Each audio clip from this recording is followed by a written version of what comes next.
శ్రోతలకు నా హృదయపూర్వక నమస్కారములు. మన శ్రోతలలో ఒక సోదరుడు ప్రశ్నను పంపడం జరిగింది. ఆ ప్రశ్న, నేను అప్పుడప్పుడు తత్తరపాటుకి భయానికి గురవుతూ ఉంటాను. దీనికి కారణం మనసు నిలకడ లేకపోవటమేనా? కొంచెం వివరించగలరు? అంటే మనసు స్థిరంగా లేకపోవటం వలన, నిలకడగా లేకపోవటం వలన ఇలా నేను తత్తరపాటుకి, కంగారుకి, భయానికి గురవుతున్నానా? ఇది సందేహం. అంటే సహజంగా మనం ఇక్కడ తెలుసుకోవాల్సిన విషయాలు కొన్ని ఉన్నాయి.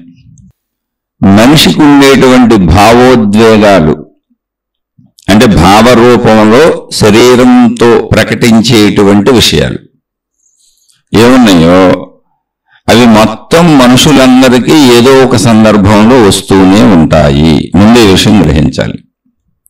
అది రాకుండా అసలు కుదరదు. భావోద్వేగాలన్నీ ఎన్ని ఉన్నాయో అంటే ఇప్పుడు వీరు భయం అన్నారు, తత్రపాటు అన్నారు, కంగారు, విసుగు, ఆందోళన, చికాకు, కోపము, అలా దయ, జాలి, కరుణ, ప్రేమ, శృంగారము, ద్వేషము, ఈర్ష్య, అసూయ. అంటే ఒక మనిషికి సృష్టి వారి శరీరములో ఎన్ని భావాలను, ఎన్ని భావోద్వేగాలను రావటానికి అవకాశం కల్పించి కూర్చిందో అవన్నీ ఏదో ఒక సమయంలో వస్తూనే ఉంటాయి. అలాగే శాంతి కూడా ఒక స్థితే, ఆనందం కూడా ఒక స్థితే, సంతోషం కూడా ఒక స్థితే, దుఃఖం కూడా ఒక స్థితే, బాధ కూడా ఒక స్థితే.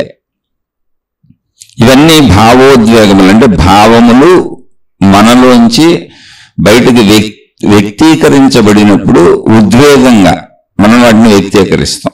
అందుకని భావోద్వేగములు అంటాం. భావాలు అందరిలో పుడుతూనే ఉంటాయి. అసలు భావములు లేకపోతే మనిషి లేడు. ఇప్పుడు ఒక రాయి ఉందనుకోండి, రాయి ఎక్కడ ఉంది? రాయిలో కూడా ప్రాణశక్తి ఉంది. అన్నింటిలోనే ఉంది. ఇప్పుడు రాయిలో ప్రాణశక్తి ఎలా ఉందండి అని అడగబాకండి. ఎందుకంటే రాయి అనేది మొత్తం భూజాతికి సంబంధించింది. భూమిలో కదలికలు మనకు కనపడట్లేదంటే సూక్ష్మాంశలో ఉన్నాయి. ఒక జంతువుని చూసాం, ఒక పక్షిని చూసాం, ఎగురుతూ కనపడుతుంది. ఒక జంతువు కదులుతూ కనపడుతుంది. ఒక మొక్క ఎదుగుతూ కనపడుతుంది, చిగురిస్తూ కనపడుతుంది, పువ్వులు కాయలు కాస్తూ కనపడుతుంది. మనుషులు తిరుగుతూ కదులుతూ కనపడుతున్నారు. అందువలన మనం ఇలా కదలికలున్నవన్నీ చైతన్య జీవులని, కదలిక లేనటువంటి నీరు, భూమి ఇటువంటివన్నీ జడ పదార్థములని మనం అనుకుంటున్నాం. ఇది మన భావనలో ఉన్నటువంటి ఒక భ్రమ, సత్యమది కాదు. ఒక మనిషి ఎలా తిరుగుతున్నాడో, ఒక జంతువు ఎలా తిరుగుతుందో, చెట్లు ఎలా ఎదుగుతూ పువ్వులు కాయలు కాస్తూ ఒక సజీవత్వంగా మేము కదులుతున్నాం, మాలో జీవం ఉంది అని ఎలా తెలియజేస్తున్నాయో, అలాగే భూమి, నీరు, మొత్తం పంచభూతములన్నీ కూడా సజీవత్వముగా ఉన్నాయి. కానీ ఆ ఎరుక మనకు లేదు. అది ప్రాబ్లం. ఇక్కడ ప్రాబ్లం ఏంటంటే మనకి ఎరుక లేకపోవటం. మనకి ఎరుక లేదంతే. ఎందుకని ఎరుక లేదంటే మన శరీర నిర్మాణము, మన శరీరం యొక్క స్థితి, గతి, పరిమితి. మనకున్న పరిమితి ఇంతే. మన పరిమితి ఇదే. మనం ఈ పరిమితిలోనే జీవించగలం. ఈ పరిమితి దాటి మనం జీవించలేము.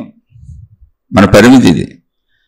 ఆ పరిమితిలో మన శరీర పరిమితి ఎంత? మన కళ్ళు చూడటానికి ఒక పరిమితి ఉంది, మన చెవులు వినటానికి ఒక పరిమితి ఉంది. మీరు చూడండి, అన్ని గ్రహించి చూడండి ఒకసారి. అన్ని పరిమితి ఉన్నాయి. మనం మాట్లాడినప్పుడు మన శబ్దం ఎదుటి వాళ్ళకి వినపడడానికి ఒక పరిమితి ఉంది, కొంత దూరమే వినపడుతుంది. అలాగే కొన్ని శబ్దాలే మనకు వినపడతాయి. అలా స్పర్శలకు ఒక పరిమితి ఉంది, వాసనలకు ఒక పరిమితి ఉంది. అన్ని పరిమితిగా గ్రహించగలం, పరిమితిగా వ్యక్తీకరించగలం. పరిమిత శరీరంతో ఉన్నాం.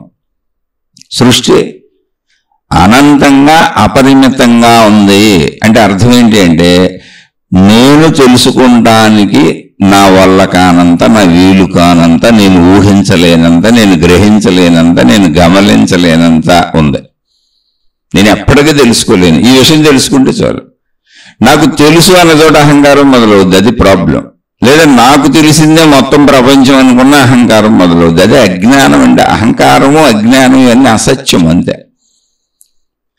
ఇదేం తిట్లు కాదు, ఎవరినో తిడతామో కాదు, అది అసత్యం, నిజం కాదు. అది ఒక అసత్యం ఉంది అక్కడ.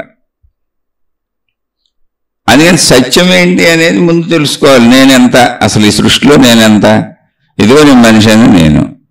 పోనీ నేను నా ఇష్ట ప్రకారం వచ్చానా, నేను ఎలా వచ్చాను నాకు గుర్తుందా, నేను జన్మ తీసుకున్నానని. ఇప్పుడు మనం బజార్ వెళ్తాం, ఇంటి నుంచి బయలుదేరి బజార్ వెళ్తాం. ఎందుకని? ఏదో ఒకటి అవసరం ఉంది. కార్యకారణ సంబంధం లేకుండా భూమి మీద మనిషి ఏ పని చేయడు. ఒక సినిమాకి వెళ్ళారు, ఎంటర్టైన్మెంట్ కావాలనుకున్నారు కాబట్టి వెళ్ళారు. సింపుల్ అది. కాసేపు ఎంటర్టైన్మెంట్ కావాలనుకున్నారు, బట్టలు కొనుక్కున్నారు. బట్టలు శరీరాన్ని రక్షించుకోవడానికి, కప్పుకోవడానికి కావాలి కాబట్టి బట్టలు కొనుక్కున్నారు. ఆకలేస్తుంది కాబట్టి ఆహారం తింటున్నారు. ఆహారం తినాలి కాబట్టి సంపాదించుకుంటున్నారు. సంపాదించాలి కాబట్టి అవకాశాలు ఉన్న వృత్తి, వ్యాపార, ఉద్యోగాలు ఏదో పనిచేసుకుంటున్నారు. ఇలా అన్నింటి కార్యకారణ సంబంధం ఉంది. అలాగే బజార్ వెళ్తున్నామండి, ఏదో కారణం ఉంది. ఆ కారణం కోసం బజార్ వెళ్తున్నాం. ఆ కారణం పూర్తి చేసుకొని తిరిగి వస్తాం. జీవితం ఇంతే. కానీ అసలు జీవితానికి కారణం ఉందా? జీవితానికి కారణం ఉంటే ఏమై ఉండాలి? మనకు తెలిసి ఉండాలి. ఇప్పుడు బజార్ ఎక్కడి నుంచి వెళ్తున్నాం? మన ఇంటి నుంచి వెళ్తున్నాం. మళ్ళీ తిరిగి ఎక్కడికి వస్తాం? మన ఇంటికి తిరిగి వచ్చేస్తాం. ఎన్ని పనులు చేసుకున్నా ప్రారంభం మన ఇంటి నుంచి, తిరిగి రావడం మన ఇంటి నుంచి. మరి మనం అసలు ఈ శరీరము ధరించడం అనే ప్రక్రియ ఎక్కడి నుంచి జరిగింది? అది మనకు తెలిసి జరగలేదే, మనకేం గుర్తులేదే. అలాగే ఈ శరీరం నేను వదలటం అంటే నా మరణం తర్వాత ఏమవుతున్నాను నాకు తెలియదే, నాకు తెలిసి జరగట్లేదే, నాకు అసలు ఎరుకలేదే. నాకే ఎరుకుంది? నేను జన్మించిన దగ్గర నుంచి మరణించే వరకు ఉన్న మధ్యలో ఉన్న కాలపు ఎరుక జీవితముగా నాకుంది, నేను ఉన్నాను అని. దానికి ముందు నాకు తెలియదు. అంటే పుట్టుకకు ముందు ఎందుకు పుడుతున్నానో, అసలు ఎందుకు పుట్టానో నాకు తెలియదు. దానికి ఆన్సర్ ఎవరికి ఇప్పటికీ తెలియదు. అలాగే ఎందుకు మరణిస్తానో అసలు ఆన్సర్ తెలియదు. ఆన్సర్లే లేదు మొత్తం. అసలు నా మూలానికే ఆన్సర్ లేదు. ఈ విషయం తెలుసుకోండి ఎవరైనా. ఇది ఒక సత్యం. దీనికి ఆన్సర్ ఎవరు చెప్పలేదు. ఎవరు ఏం చెప్పినా ఇవాళ అభిప్రాయాలు అంతే. ఇప్పుడు నువ్వు ఆత్మస్వరూపుడివి, అనంత ఆత్మస్వరూపుడివి, నీ స్వరూపాన్ని నువ్వు తెలుసుకో, నీకు నాశనం లేదు, నువ్వు అనంత ఆత్మశక్తివి అన్నాం. ఓకే, బాగానే ఉంది, అందులో తప్పే ఉంది. మనం రోజు చెప్పుకునేది కూడా అదే. కానీ శరీరం ఉంది నిజమేగా, నేను అనుభవిస్తుంది నిజమేగా, నేను పుట్టింది నిజమేగా, నేను నడుస్తుంది నిజమేగా, నేను బతుకుతుంది నిజమేగా, నా అవసరాలు నిజమేగా, నేను ఇలాగే అవసరాలు తీర్చుకుంటానే బతకాలిగా, అది అంతా నిజమేగా, నేను చనిపోయేది నిజమేగా, నేను అనంత ఆత్మశక్తిని అన్న భావన ఏముంది అక్కడ? ఒక ఖాళీ, ఒక శూన్యం, ఒక శక్తి స్థితి ఎలా ఉంటుంది? ఒక ఖాళీగా ఉంటుంది, ఒక శూన్యంగా ఉంటుంది, ఒక ఎరుకుగా ఉంటుంది అంతే. కానీ ఇన్ని భావోద్వేగాలతో కూడిన శరీరం అన్నమాట నిజమేగా నాకు. అవన్నీ నేను అనుభవిస్తున్నాగా. ఇదంతా ఎలా జరిగింది అంటే ఆత్మశక్తి యొక్క లక్షణములని చెబుతున్నా. ఓకే, అదంతా చెప్పుకోవడానికి బాగుంది. ఆత్మశక్తి అసలు అనుభవమే కాదు. ఆత్మశక్తి అసలు అనుభవమే కాదు. మూల కారణంగా మనం చెప్పుకోవడానికి బాగుంది. అది అనుభవం అయ్యేది కాదు. అంటే అనుభవం అంటే ఏంటి? ఒక తీపి అనుభవం అయినట్టు, కారం అనుభవం అయినట్టు, ఒక చేదు అనుభవం అయినట్టు, ఒక స్పర్శ అనుభవం అయినట్టు అలా అనుభవం అవదు. ఏ అనుభవం లేనటువంటి నిర్మల, నిశ్చల, ఖాళీ, శూన్య స్థితి అనంత ఆత్మస్థితి. అక్కడ అనుభవమే లేదు కాబట్టి అది ఏకాత్మ భావన అన్నాం. అంటే ఒకే భావన ఉంటుంది. ఏ భావన? ఏ భావన లేని భావన అంతే. ఏ భావన లేకపోవటమే. దాన్ని అసలు శరీరంతో ఎలా కంపేర్ చేసుకోగలం? కాబట్టి శరీర భావనలో ఉన్నప్పుడు నువ్వు శక్తి భావనకి వెళ్ళి ఆఖరికి అదే మిగిలేదని అందులో కూర్చోవటం అంటే ఏంటి అంటే, ఇప్పుడు ఉన్నటువంటి శరీర భావాలను, శరీర కోరికలను, శరీర సంబంధిత దుఃఖములను, చెడులను తగ్గించుకొని బతకమని అర్థం. అంతే చెప్పేది. శరీరం అబద్ధమని కాదు. అబద్ధం అంటే ఇప్పుడు మాయం చేయగలవు నువ్వు? అనంత ఆత్మశక్తి ఎరుకను పొందినటువంటి మహాత్ములు శరీరాలు మాయం చేసుకోగలిగారా? వాళ్ళు శరీరానికి అవసరమైన సమకూర్చుకోలేదా? అనారోగ్య బాధలు పడలేదా? కష్టాలు పడలేదా? ఇబ్బందులు పడలేదా? భిక్షాటన చేయలేదా? మొత్తం ప్రపంచం మీదే ఆధారపడి బతికారు. వాళ్ళు కూడా శరీరం వదిలేస్తే చుట్టూ ఉన్న 10 మంది వచ్చి ఆ శరీరాన్ని మోసి సమాధి కట్టడము, ఖననం చేయడము, ఏదో వారి ఆచారం ప్రకారం ఏదో ఒకటి ఆ పక్కోళ్లే చేశారు. అలాగే వారు కూడా మహాత్ములు మహనీయులు కూడా పుట్టినప్పుడు తల్లి గర్భంలోనే పుట్టారు. మనం ఎంత బాధలు పడి పెరిగామో వాళ్ళు అలాగే పెరిగారు. మనల్ని కంటానికి మన తల్లి ఎంత బాధలు పడిందో వాళ్ళ తల్లి అంతే బాధలు పడింది. అన్ని మామూలుగానే సాగినాయి. అందుకని ఆధ్యాత్మికత అనగానే ఏదో ఒక గొప్ప అద్భుత శక్తి మీలోకి వచ్చేస్తుంది, లేదా ఆ తత్వం జ్ఞానం తెలిసిన వాళ్ళంతా సినిమా హీరోల్లాగా పెద్ద పెద్ద హీరోలని ఏమనుకోబాకండి. వాళ్ళు ఊరినే మేకప్లు డ్రెస్సులు వేసుకొని అలా కనపడుతున్నారు. మహాత్ములైనా మహనీయులైనా మహర్షులైనా ఎవరైనా, గురువులైనా మాతాజీలైనా, స్త్రీలు పురుషులు ఎవరైనా, ఆధ్యాత్మిక మార్గంలో మీరు దేవుళ్ళని పూజించేవారైనా అందరూ మనలాంటి సామాన్యులే. నేను మనం తక్కువ చేయడానికి చెప్పట్లా, మిమ్మల్ని ఎక్కువ చేయడానికి అర్థం చేసుకోమంటున్నా. ఒక బలహీనతలో ఉండిపోబాకండి. అందరూ మనలాంటి వాళ్ళే, అక్కడ ఎక్కువ లేదు తక్కువ లేదు. మరి వాళ్ళని ఎందుకు మహాత్ములు మహనీయులు అన్నామంటే సత్యం అర్థం చేసుకొని చెడు లేని జీవితం జీవించారు, శరీరం వదిలే వరకు అంతే. అంతకు మించి అందులో విశేషత ఏం లేదు. చెడు లేని జీవితం ఎలా జీవించారంటే చెడు చేయకూడదని నిర్ణయించుకున్నారు. చెడు ఎందుకు చేస్తాం? కష్టాల్లో, బాధలో, కన్నీళ్ళు, ఇబ్బందులు ఇవన్నీ ఊహించుకొని ఒక సుఖాల కోసం, ఆశల కోసం, కోరికల కోసం, భయాల కోసం, వాటి కోసం చెడులు చేస్తాం అంతే. అటు నుంచి మనం పొందేయాలి, తప్పించుకోవాలని. మనం కంట్రోల్ చేసుకోలేక చేసేది చెడు, అంతకు మించి అందులో ఏమీ లేదు. వాళ్ళు ఎన్ని చెడులు చేసినా మరణం తప్పదు. ఎన్నిసార్లు ఎన్ని కోరికలు తెచ్చుకున్నా శరీర నిర్మాణం ఉంటే ఇలా కోరుకుంటూనే ఉంటుంది. కాబట్టి ఇంకా మనం అనేక రకాల తప్పులు చేయడం ఎందుకు, ఈ గొడవ ఎందుకు, ఈ గోల ఎందుకు అని సత్యాన్ని అర్థం చేసుకొని, జననం వచ్చిందంటే మరణం తప్పదు, మరణించే వరకు జీవించక తప్పదు. జీవించేటువంటి సమయంలో ఎన్ని తీర్చుకో, నువ్వు ఎన్ని చెయ్యి, శరీరంలో కోరుకుంటానే ఉంటుంది, నిత్యం దాని అవసరాలు తీర్చాల్సిందే. కాబట్టి ఇక కోరికలను అదుపులో పెట్టుకుందాం, మనం కంట్రోల్ చేసుకుందాం అంతే తప్ప నాకేదో నా సుఖానికి, నా దుఃఖానికి, నా భయానికి, నా బాధలకి ఇతరుల కారణం అని ఇతరుల మీద పడిపోవద్దు, లేదా వాళ్ళే లాక్కోవద్దు అని వాళ్ళకు వాళ్ళు నిర్ణయించుకొని అలా తమను తాము అదుపులో పెట్టుకొని ధర్మంగా మంచిగా జీవించి, ధర్మంగా మంచిగా జీవించండి అది తప్ప దారి లేదు అని మొత్తం మళ్ళీ ప్రపంచంలో ఉన్న వాళ్ళకి చాటి చెప్పారు. అలా చెప్పిన వాళ్ళని మహాత్ములను చెప్పలేదు. ఒక ఆయన ధర్మంగానే జీవించాడు, అసలు ఏమీ చెప్పలేదు ఒక ఆయన ఒక ఆవిడ, కానీ మొత్తం జీవితం ధర్మంగా జీవించారు. ఈ జ్ఞానం అర్థమైంది, చక్కగా జీవన్ముక్తులయ్యారు, కానీ ఎవరికేం చెప్పలేదు. అసలు వాళ్ళని మనం మహాత్ములని, మహర్షులని, ఋషులని, మునులని గుర్తు కూడా పెట్టుకోం. ఇప్పుడు కూడా మనం ఎవరిని గుర్తుపెట్టుకుంటాం? ఇంత విశాల ప్రపంచంలో 800 కోట్ల మంది ప్రస్తుతం ఉన్నారు అని జనాభా లెక్కలు తెలుస్తున్నటువంటి ప్రపంచంలో మానవ జాతిలో ఎంతో మంది మహాత్ములు ఉండవచ్చు. వాళ్ళు బయటకు రాకపోవచ్చు, చక్కగా వాళ్ళు ఇంట్లో కూర్చొని వాళ్ళ గొడవేదో వాళ్ళు పడుతులే అదే చెట్టు కింద పుట్టకంలో కూర్చొని పిచ్చోళ్ళలాగా కూర్చొని చక్కగా వాళ్ళ జీవితం వాళ్ళు హ్యాపీగా సంతోషంగా ఉండొచ్చు. మనలాగా కోట్లు కావాలి, కోట్లు పోగేసుకోవాలి, కీర్తి కావాలి, అవి కావాలి, ఈ కావాలి అని ప్రపంచంలో దూరిపోయి అక్కడ లాగేసి ఇక్కడ లాగేసి దుఃఖాలకి భయాలకి లోనవ్వకుండా, లేదా అధిక సుఖాలకు తాపత్రయపడకుండా, లేదా ఇంత భిక్షానందంతో బతుకుతున్నట్టు బోర్డు మంది ఉండొచ్చు. లేదా ఉన్నదానితో, చేసుకున్న దాంతో, వచ్చిన దాంతో, వృత్తి వ్యాపార ఉద్యోగాల్లో లభించిన దాంతో అలా జీవితంలో వస్తున్నటువంటి సమస్యలను ఎదుర్కొంటూ, సమస్యలు అంటే ఏముంది, ఏ చిన్న చిన్న కష్టాలు, అనారోగ్యాలు, బాధలు ఏముంది, మనిషి నాకు రాకుండా ఎందుకుంటాయి. ఇప్పుడు చదువుకునే పిల్లోడికి ప్రతిరోజు సమస్య, మాస్టర్ పాఠం చెబుతాడు, తిరిగి చెప్పమంటాడు. ఒక మనిషికి అసలు సామాన్య మనిషికి, ఉద్యోగస్తుడికి, వ్యాపారస్తుడికి, పెద్ద కుటుంబ జీవితం గడుపుతున్నటువంటి తల్లిదండ్రుల కంటే పిల్లల కష్టం ఎక్కువ, కానీ ఎవరో ఉంటుందని అనుకోరు. ఎందుకో తెలుసా?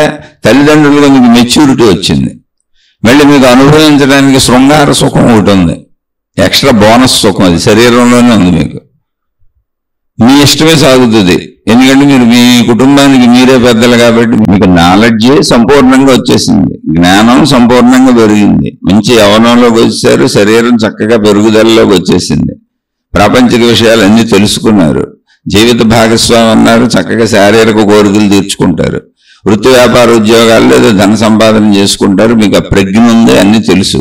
కానీ ఇప్పుడు పిల్లల పరిస్థితి ఏంటి? మీరు పెడితే తినాలి, మీరు ఇస్తే కట్టుకోవాలి, మీరు చెప్పినట్టు వినాలి, మీరు పడుకోమన్నప్పుడు పడుకోవాలి, మీరు లేవమన్నప్పుడు లేవాలి, మీరు ఏది చదువుకోమంటే అది చదువుకోవాలి, మీరు ఏమి ఇస్తారో తెలియదు, ఎంత ఇస్తారో తెలియదు, వాళ్ళకి ఏమి నేర్పుతారో తెలియదు. మీరు మంచి నేర్పితే మంచి, మీరు చెడు నేర్పితే చెడు, మీరు ఏం చెబితే అది వాళ్ళు నమ్ముతూ ఉంటారు, ఎందుకంటే వాళ్ళకి వేరే లోకం తెలియదు కాబట్టి.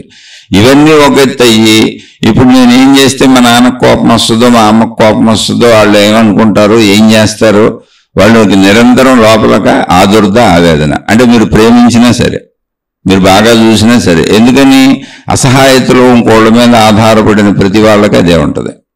మీరు బాగా చూడొచ్చు, ప్రేమించవచ్చు, అన్నీ చేయొచ్చు. మీరు ఎంత బాగా చూసినా అయ్యో మా నాన్న మీద ఆధారపడి ఉన్నాను, మా అమ్మ మీద ఆధారపడి ఉన్నాను, ఇప్పుడు వీళ్ళు చేస్తే కానీ నాకు అవ్వదనే భావన ఉన్నటువంటి వాళ్ళకి తెలియని ఒక ఉద్వేగం లోపల ఎప్పుడూ ఉంటుంది. ఎందుకంటే తను స్వతంత్రుడు స్వతంత్రురాలు కాదు బిడ్డలు, వారు స్వతంత్రులు కాదు, పరతంత్రులు. తల్లిదండ్రులే వాళ్ళకి అన్నీ ఆధారత. అసలు ఆ పరతంత్రతలోనే తెలియని ఒక భయం ఉంటుంది, ఒక బాధ ఉంటుంది, ఒక ఆవేదన ఉంటుంది, ఒక తెలియని ఒక ఆదుర్ద ఉంటుంది. అందుకని ఎప్పుడు వీళ్ళని మెప్పించేలా వాళ్ళు జీవించాలి. ఉదయం లేచిన కాడి నుంచి ఏది అడగాలన్నా వాళ్ళని మెప్పించేలా అడగాలి. కానీ తల్లిదండ్రులు అనుకుంటారు మేము పరుగులు పెట్టి వాళ్ళకి పాలు తాగిస్తున్నాం, మేము పరుగులు పెట్టి పప్పు అన్నం తినిపిస్తున్నాం, మేము పరుగులు పెట్టి మాంసాహారాలు పెడుతున్నాం, వాళ్ళ ఆరోగ్య రక్షణ ఇస్తున్నాం, పళ్ళు పెడుతున్నాం, అవి పెడుతున్నాం, ఇవి పెడుతున్నాం అని మీరు అనుకుంటున్నారు. అవి పరుగుల్లో వాళ్ళకి అనిపించవు, బలవంతంలో అనిపిస్తుంది. ఎందుకని దాని జ్ఞానం వాళ్ళకి లేదు. వాళ్ళ మీద ఏదో రుద్దుతున్నట్టు అనిపిస్తుంది. ఎందుకని అధికారం పెత్తనం చలాయిస్తున్నట్టు అనిపిస్తుంది. ఎందుకని వాళ్ళకి ఆ జ్ఞానం లేదు. అసలు శారీరక సంబంధమైనటువంటి తిండి అవసరత ఎంతో వాళ్ళకి తెలియదు. దాని జ్ఞానం లేని చిన్నపిల్లలు వాళ్ళు. అప్పుడు ఏమనుకుంటారు, మొత్తం వీళ్ళు మేము తినే కాడి నుంచి, కట్టుకునే కాడి నుంచి, మేము పడుకునే కాడి నుంచి, లేచే కాడి నుంచి నిరంతరం మా మీద అధికారం పెత్తనమే చలాయిస్తున్నారు. అది ప్రేమతోనో లేకపోతే కోపంతోనో అనుకుంటారు. ఇది కూడా ప్రేమికులైన తల్లిదండ్రులు అయితే కొంతవరకు ఆ పిల్లలు అదృష్టవంతులు. వాళ్ళేదో పాపం మంచిగా నయానో భయానో చెప్పి చూస్తూ ఉంటారు. పిల్లలు అడిగినట్టుగా రెస్పాండ్ అయ్యే విధానం కూడా కొంచెం ప్రేమపూరితంగా ఉంటుంది. అయినా పిల్లలకి ఆదుర్ద భయం ఉంటుంది, ఎందుకంటే పరాధీనత. ఇంకా అసలు కోపంతో పెంచే తల్లిదండ్రులు, అన్ని కోపాలు వ్యక్తీకరించే తల్లిదండ్రులు, నిరంతరం ఇంట్లో ఘర్షణ కొట్టుకునే తల్లిదండ్రులు, భార్యాభర్తలు గొడవలు పడిపోతుంటారు పిల్లల ముందే. అరిసి కరిసేసి పిల్లలకు నిరంతరం డబ్బు కూర్చి చెప్పి ఆ పిల్లల్ని భయపెట్టేసి నేనే సంపాదిస్తున్నానని, ఇప్పుడు మనం ఏమైపోతాము అని, ఏంటో అని రకరకాల అసలు పిల్లలకు అర్థం కాని అన్ని చెప్పి అటువంటి తల్లిదండ్రులు ఉంటారు. దానికి పిల్లలు మానసికమైనటువంటి అభద్రతకు లోనవుతారు. అసలు భయాలన్నీ అక్కడి నుంచే పుట్టుకొస్తాయి, తల్లిదండ్రుల దగ్గర నుంచే, చిన్నతనం నుంచి, ఆ పెంపకంలోనే. నువ్వు బాగా పెంచిన భయాలు ఉంటాయి. మళ్ళీ చెబుతున్నాను, ఎందుకంటే పరాధీనత, వాళ్ళకి సంపూర్ణ జ్ఞానమే లేదు. అసలు మీకు 30-35 ఏళ్ళు వచ్చి జీవించుకుంటూ వెళ్తే అక్కడి నుంచి పై వయసుకి ఎవరు వెళ్తున్నా సరే మీకు ఆ 25-30 ఏళ్ళు దాటిన కాడి నుంచి, సంసార జీవితం చేసిన కాడి నుంచి ఇంకా అంతకంటే మనిషికి వచ్చే మెచ్యూరిటీ లేదు. ఫుల్ మెచ్యూరిటీ, ఫుల్ జ్ఞానం, ఫుల్ మెదడు, ఫుల్ అవయవాలు, ఫుల్ ఎదుగుదల వచ్చేసింది. దాన్ని మీరు ఎలా వాడుకుంటారనేది మీ ఇష్టం. అది మీ కర్మ కావచ్చు, మీ యోగం కావచ్చు. ఇక మీ పెంపకంలో పెరిగేటప్పుడు అది వాళ్ళ కర్మ కావచ్చు, వాళ్ళ యోగం కావచ్చు. కానీ మీరు బాగా పెంచినా, ప్రేమగా పెంచినా, జాగ్రత్తగా పెంచినా, ఎంత ప్రేమగా చూసినా పరాధీనత, ఒక భయం, తెలియని ధనం, అసలు ఫుల్ మెచ్యూరిటీ రాలా, ఇంకా పూర్తి అవయవాలే ఎదగల, పూర్తి మెదడే ఎదగల, పూర్తి జ్ఞానస్థాయే రాలా. వాళ్ళకి అసలు ఏం తెలియదు పాపం. కానీ చాలా భయం ఉంటుంది, చాలా కంగారు ఉంటుంది. ఎందుకని తెలియకపోవడమే భయం, పరాధీనతే భయం. ఇక తిట్టి కొట్టి పెంచే తల్లిదండ్రులు, మంచి కరుకుగా ఉండే తల్లిదండ్రులు, దుర్మార్గులైన తల్లిదండ్రులు, వ్యసనపరులైన తల్లిదండ్రులు, ఇక ఇటువంటి వాళ్ళు ఉన్నారు అనుకోండి, అయిపోయింది ఆ పిల్లల జీవితాలు నరకములు. ఇంకా అటువంటి వాళ్ళు పిల్లలందరూ కూడా ముందు భయస్థులుగా పెరుగుతారు, తర్వాత నేరస్తులుగా అవుతారు. నేరస్తులు అంటే ఇప్పుడు పెద్ద పెద్ద మర్డర్లు, హత్యలు చేయక్కర్లా, మోసాలు చేసేవాళ్ళు, అన్యాయాలు చేసేవాళ్ళు, చిన్న చిన్న అబద్ధాలు చెప్పేవాళ్ళు, ఆఫీసుల్లో లంచాలు తీసుకునేవాళ్ళు, పక్క స్నేహితుడి దగ్గర నిరంతరం అప్పులు అడిగేవాళ్ళు, ఎప్పుడు ప్రతోడిని ఎంత దొరికితే అంత అప్పు తీసుకొని అడిగేసి తినేసి మళ్ళీ ఇవ్వకుండా తిరిగేవాళ్ళు. ఈ చిన్న చిన్న ఎన్ని చాలు, ఇవన్నీ తల్లిదండ్రుల పెంపకంలో మోసాలే. ఎందుకంటే ఆ గుణానికి అలవాటు పడిపోయారు. అది అసలు చిన్నప్పుడే ఉంటుంది, అది అంతే. అది అందుకని మేమేదో పెంచుతున్నాం అనుకోబాకండి. వీలున్నంత వరకు మీరు ఎంత చేసినా భయం పోగొట్టడం కుదరదు పిల్లల్లో. దానికి కారణమే సంపూర్ణ ఎదుగుదల లేదు అసలు శరీరంలో. సంపూర్ణ ఎదుగుదల శరీర అవయవాల్లోనూ లేదు, మెదడులో జ్ఞానంలోనూ లేదు. అన్నీ నేర్చుకోవాలి. మళ్ళీ ఇవన్నీ ఇంట్లోదంతా ఒక ఎత్తు అయితే మళ్ళీ స్కూల్లో పారేస్తాం తీసుకెళ్ళి. 2.5 సంవత్సరాలకే నర్సరీలో పారేసేస్తాం. ఏడుస్తున్న వాళ్ళని ఈడ్చుకుంటూ తీసుకెళ్ళి పారేస్తాం. ఇక అక్కడి నుంచి మొదలు ఉద్యోగం వచ్చే వరకు చదువుతూ ఉండాల్సింది. అల్లూరుకుంటారు ఆ స్కూల్లో మాస్టర్లు. ఈ తల్లిదండ్రుల కంటే భయంకరం ఇది. భయంకరం అంటే నన్ను విమర్శించట్లా, అలా చెప్పొచ్చు, చదువురాదు. వాళ్ళ పరిస్థితిని, మనస్సును అర్థం చేసుకోమని చెబుతున్నా. అక్కడ టీచర్లు కూడా అందరినీ ప్రేమించి చెప్పొచ్చు, ప్రేమించకుండాను చెప్పొచ్చు. కానీ నువ్వు హోంవర్క్ ఇస్తావు, ఇప్పుడు చేసుకురావాలి కదా, స్ట్రెస్, ఒత్తిడి. పొద్దున నుంచి సాయంత్రం దాకా మళ్ళీ స్కూల్లో కూర్చుంటే, స్కూల్ నుంచి ఇంటికి వచ్చినాక హోంవర్క్లన్నీ పూర్తి చేసి రేపు తీసుకెళ్ళి అందరి క్లాస్ టీచర్లకి హోంవర్క్లు చూపించాలి. 7-8 క్లాసులు ఉంటాయి. మళ్ళీ చుట్టుపక్కల స్టూడెంట్స్ ఒకరికొకరు గోడలో పడిచావదు.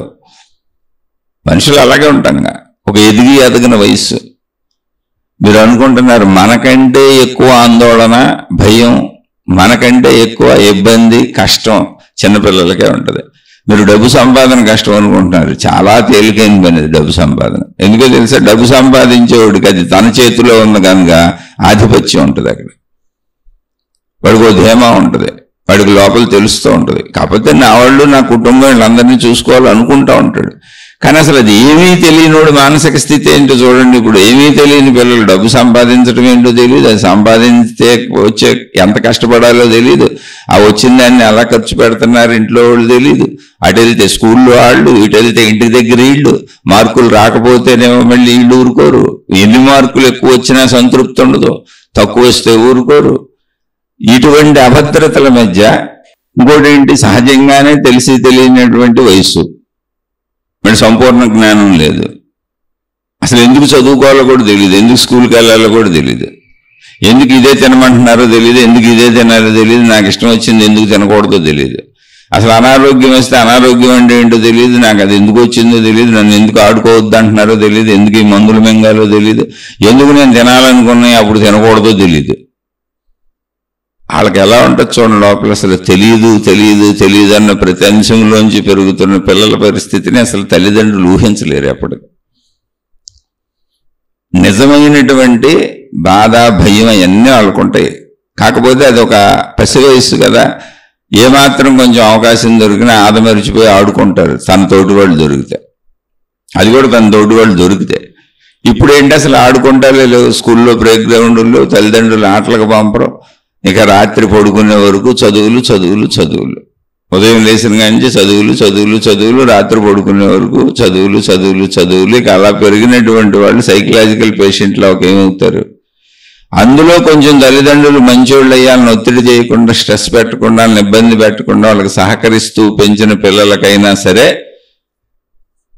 గ్యారంటీగా 50 to 60% సైకలాజికల్గా ఇబ్బంది పడుతూనే ఉంటారు. ఇక తల్లిదండ్రులు, అటు స్కూల్లో టీచర్లు ఇబ్బంది పెట్టేవాళ్ళు అయితే, అంటే మంచోళ్ళు దొరికితే 50-60% రెండు చోట్ల. ఎందుకని తెలియని తనమే అసలు ఇబ్బందికి కారణం, భయానికి కారణం, బాధకు కారణం, ఒత్తిడికి కారణం. అసలు చదువులు మామూలు ఒత్తిడి అనుకుంటున్నారండి మీరు. ఇప్పుడు చదవండి, ఒక పాఠం గుర్తుపెట్టుకొని రేపు అప్పచెప్పండి, చదివి చూడండి. మీకు 30 ఏళ్ళు 40 ఏళ్ళు వచ్చి ఉంటాయిగా, మీరు అన్నీ చదువుకొని వచ్చి ఉంటారుగా. చాలా కష్టమైంది, చాలా ఒత్తిడి ఉంటుంది అక్కడ. ఆ ఒత్తిడిని భరిస్తే వాళ్ళు చదువుకొని మళ్ళీ అది తీసుకెళ్ళి వాళ్ళకి అప్పచెప్పాలి. ఒత్తిడిలోనే చదవాలి, మళ్ళీ అన్నీ చక్కగా చేసుకెళ్ళాలి. ఉద్యోగాలు వచ్చే వరకు ఇంత, ఉద్యోగాలు వచ్చినాక వాళ్ళు ఊరుకుంటారు. ఇంటి పని ఉద్యోగాలు వచ్చినాక స్వేచ్ఛ వస్తాయి అంటే ఊరుకుంటారు. పని చేయాలి ఇప్పుడు చచ్చినట్టు. ఉద్యోగాలు వస్తే అయిపోయిందా, మళ్ళీ అక్కడ ఉద్యోగాలు చేయాలిగా. ఇక అది పెద్దవాళ్ళం అయిపోయాం మనం. ఇప్పుడు ఆ సబ్జెక్ట్ మాట్లాడుకోవట్లేదు. అక్కడ ఉండే టెన్షన్లు అక్కడ ఉంటాయి, కానీ అక్కడ ఒక సంపూర్ణత, ఒక జ్ఞానం, ఒక ఎదుగుదల ఇవన్నీ ఉన్నాయి పెద్దోళ్ళ తల్లిదండ్రుల దాకా వచ్చినాక. ఈ చదువుకునే పిల్లల సంగతి ఏంటి అనేది గమనించండి అని చెబుతున్నాను. ఇది ఎందుకు చెబుతున్నాను అసలు ఇదంతా అంటే, ఇప్పుడు మన సోదరుడు నేను ఆదుర్దపడుతుంటాను, నేను భయపడుతుంటాను, నేను తత్రపాటుకు లోనవుతానంటే అసలు అవి లోనవున్నవాడు ప్రపంచంలోనే ఉండడు.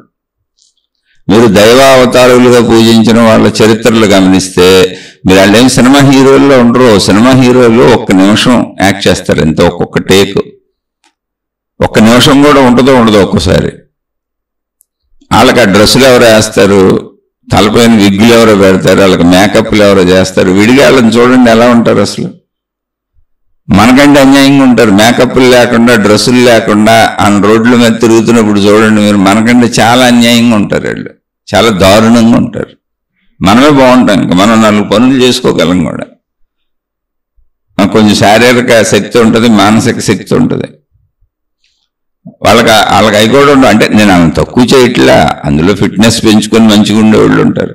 కానీ అసలు వాళ్ళ శరీరమే వాళ్ళది కాదు, మనకు కనపడుతున్నట్టు లేదు, అది మేకప్తో ఉంది. మనకు వాళ్ళ శరీరంలో ఎన్ని పార్ట్లు బయటకు కనపడతాయి అన్ని పార్ట్లకి మేకప్ వేసేస్తారు. మిగిలిన పార్ట్లు అన్ని డ్రెస్సులతో కప్పేస్తారు, రకరకాల డ్రెస్సులు మేకప్లు వేసేస్తారు, అలా తయారు చేస్తారు. అది యాక్షన్, నిజం కాదు. అలా ఊహించుకోబోకండి. అసలు మనుషులు ఉంటారని, దేవుళ్ళు దేవతలని భూమి మీదకి వచ్చిన వాళ్ళు కూడా ఎన్నో ఇబ్బందులు పడ్డారు, ఎన్నో గడబిళ్ళు గందరగోళాలు జరిగినాయి. అంటే మీకు ఊరికిన విషయానికి చెబుతున్నా. ఇప్పుడు శివ పరమాత్మ, శివుడు గురించి చెప్పుకుంటాం. శివుడు యొక్క భార్య పార్వతీదేవి. పార్వతీదేవి యొక్క తండ్రి దక్షుడు. ఆ దక్షుడు అంటే దక్షుడు పార్వతీదేవి యొక్క తండ్రి అయిన దక్షుడికి శివుడు అంటే పడదు. అంటే ఆయన ఏదో తనను అవమానించాడని ఆయన ఉద్దేశం. అది ఒక పెద్ద స్టోరీ. అందుకని శివుడిని పిలవకుండా మొత్తం ఉన్న దేవతలందరినీ దేవుళ్ళందరినీ ఆహ్వానించి ఆయన నిరీశ్వర యాగం అని ఒక యాగం పెట్టారు. నిరీశ్వర యాగం అంటే ఈశ్వరుణ్ణి పిలవట్లేదని, అంతే, ఇంకేం లేదు. అంటే ఆయన అవమానించాలి కావాలని. దేనికి కారణం ఏంటి అది కూడా చెప్పేసుకుందాం. ఏదో ఒక పెద్ద సభ జరిగింది దేవలోకంలో. మొత్తం విష్ణుమూర్తి నుంచి బ్రహ్మ నుంచి హైయెస్ట్ దేవుళ్ళు వీళ్ళే కదా, అందరూ వచ్చారు, శివుడు కూడా వచ్చాడు, అందరూ కూర్చొని ఉన్నారు. దక్షుడు వయసులో పెద్దవాడు. ఆ సభలోకి దక్షుడు నడుచుకుంటూ వచ్చినప్పుడు అందరూ లేచి నుంచున్నారు ఆయన్ని గౌరవించి. శివుడు లేవలేదు, ఆయన కూర్చొనే ఉన్నాడు. ఆయనకున్న ఆసనంలో కుర్చీలో కూర్చొనే ఉన్నాడు. ఇంతకీ ఎవరు? సొంత అల్లుడే. కానీ అహంకారం ఎలా పనిచేస్తుందో చెప్పడానికి స్టోరీ. ఇక దేవుళ్ళు అయితే మాత్రమే ఉంది. ఆలోచించండి ఒకసారి. నేను దేవుణ్ణి కించపరచటలా, తత్వం మనకు అర్థం అవడానికి మహాత్ములు ఈ కథలు అందించారు. ఆ తత్వం తెలుసుకోకుండా మీరు దేవుళ్ళని పూజించుకుంటా, దేవుళ్ళ వైపు సాగుతా, ఏదో జరిగిపోద్దని మహిమలు మాయలు అద్భుతాలు చూసుకుంటూ వెళ్తా అందులో ఇంత ప్రాక్టికాలిటీని, ఇంత సత్యతని అందులో పెట్టారు. వాళ్ళే పెట్టారు అందులో. చూడండి ఎంత ప్రాక్టికాలిటీ ఉంది. సొంత అల్లుడు కుర్చీలోంచి లేవలేదని కోపం వచ్చింది. ఇప్పుడు మనకు జరిగేది అదేగా. మన అహంకారాలు అయ్యాక ఇంట్లో మనకు అనిపించేది అదేగా. మన మనుషుల్లో కనిపించేది అదేగా. అదే కనబడింది అక్కడ కూడా. అందుకని కోపం వచ్చి ఆయన్ని అవమానిద్దామని మొత్తం ఒక శివుణ్ణి తప్ప మట్టి అందరిని పిలిచి ఫంక్షన్ పెట్టాడు ఇంట్లో. ఏదో ఫంక్షన్లో యజ్ఞమే యాగం అని ఇవ్వలేదు, ఫంక్షన్ అనుకోండి.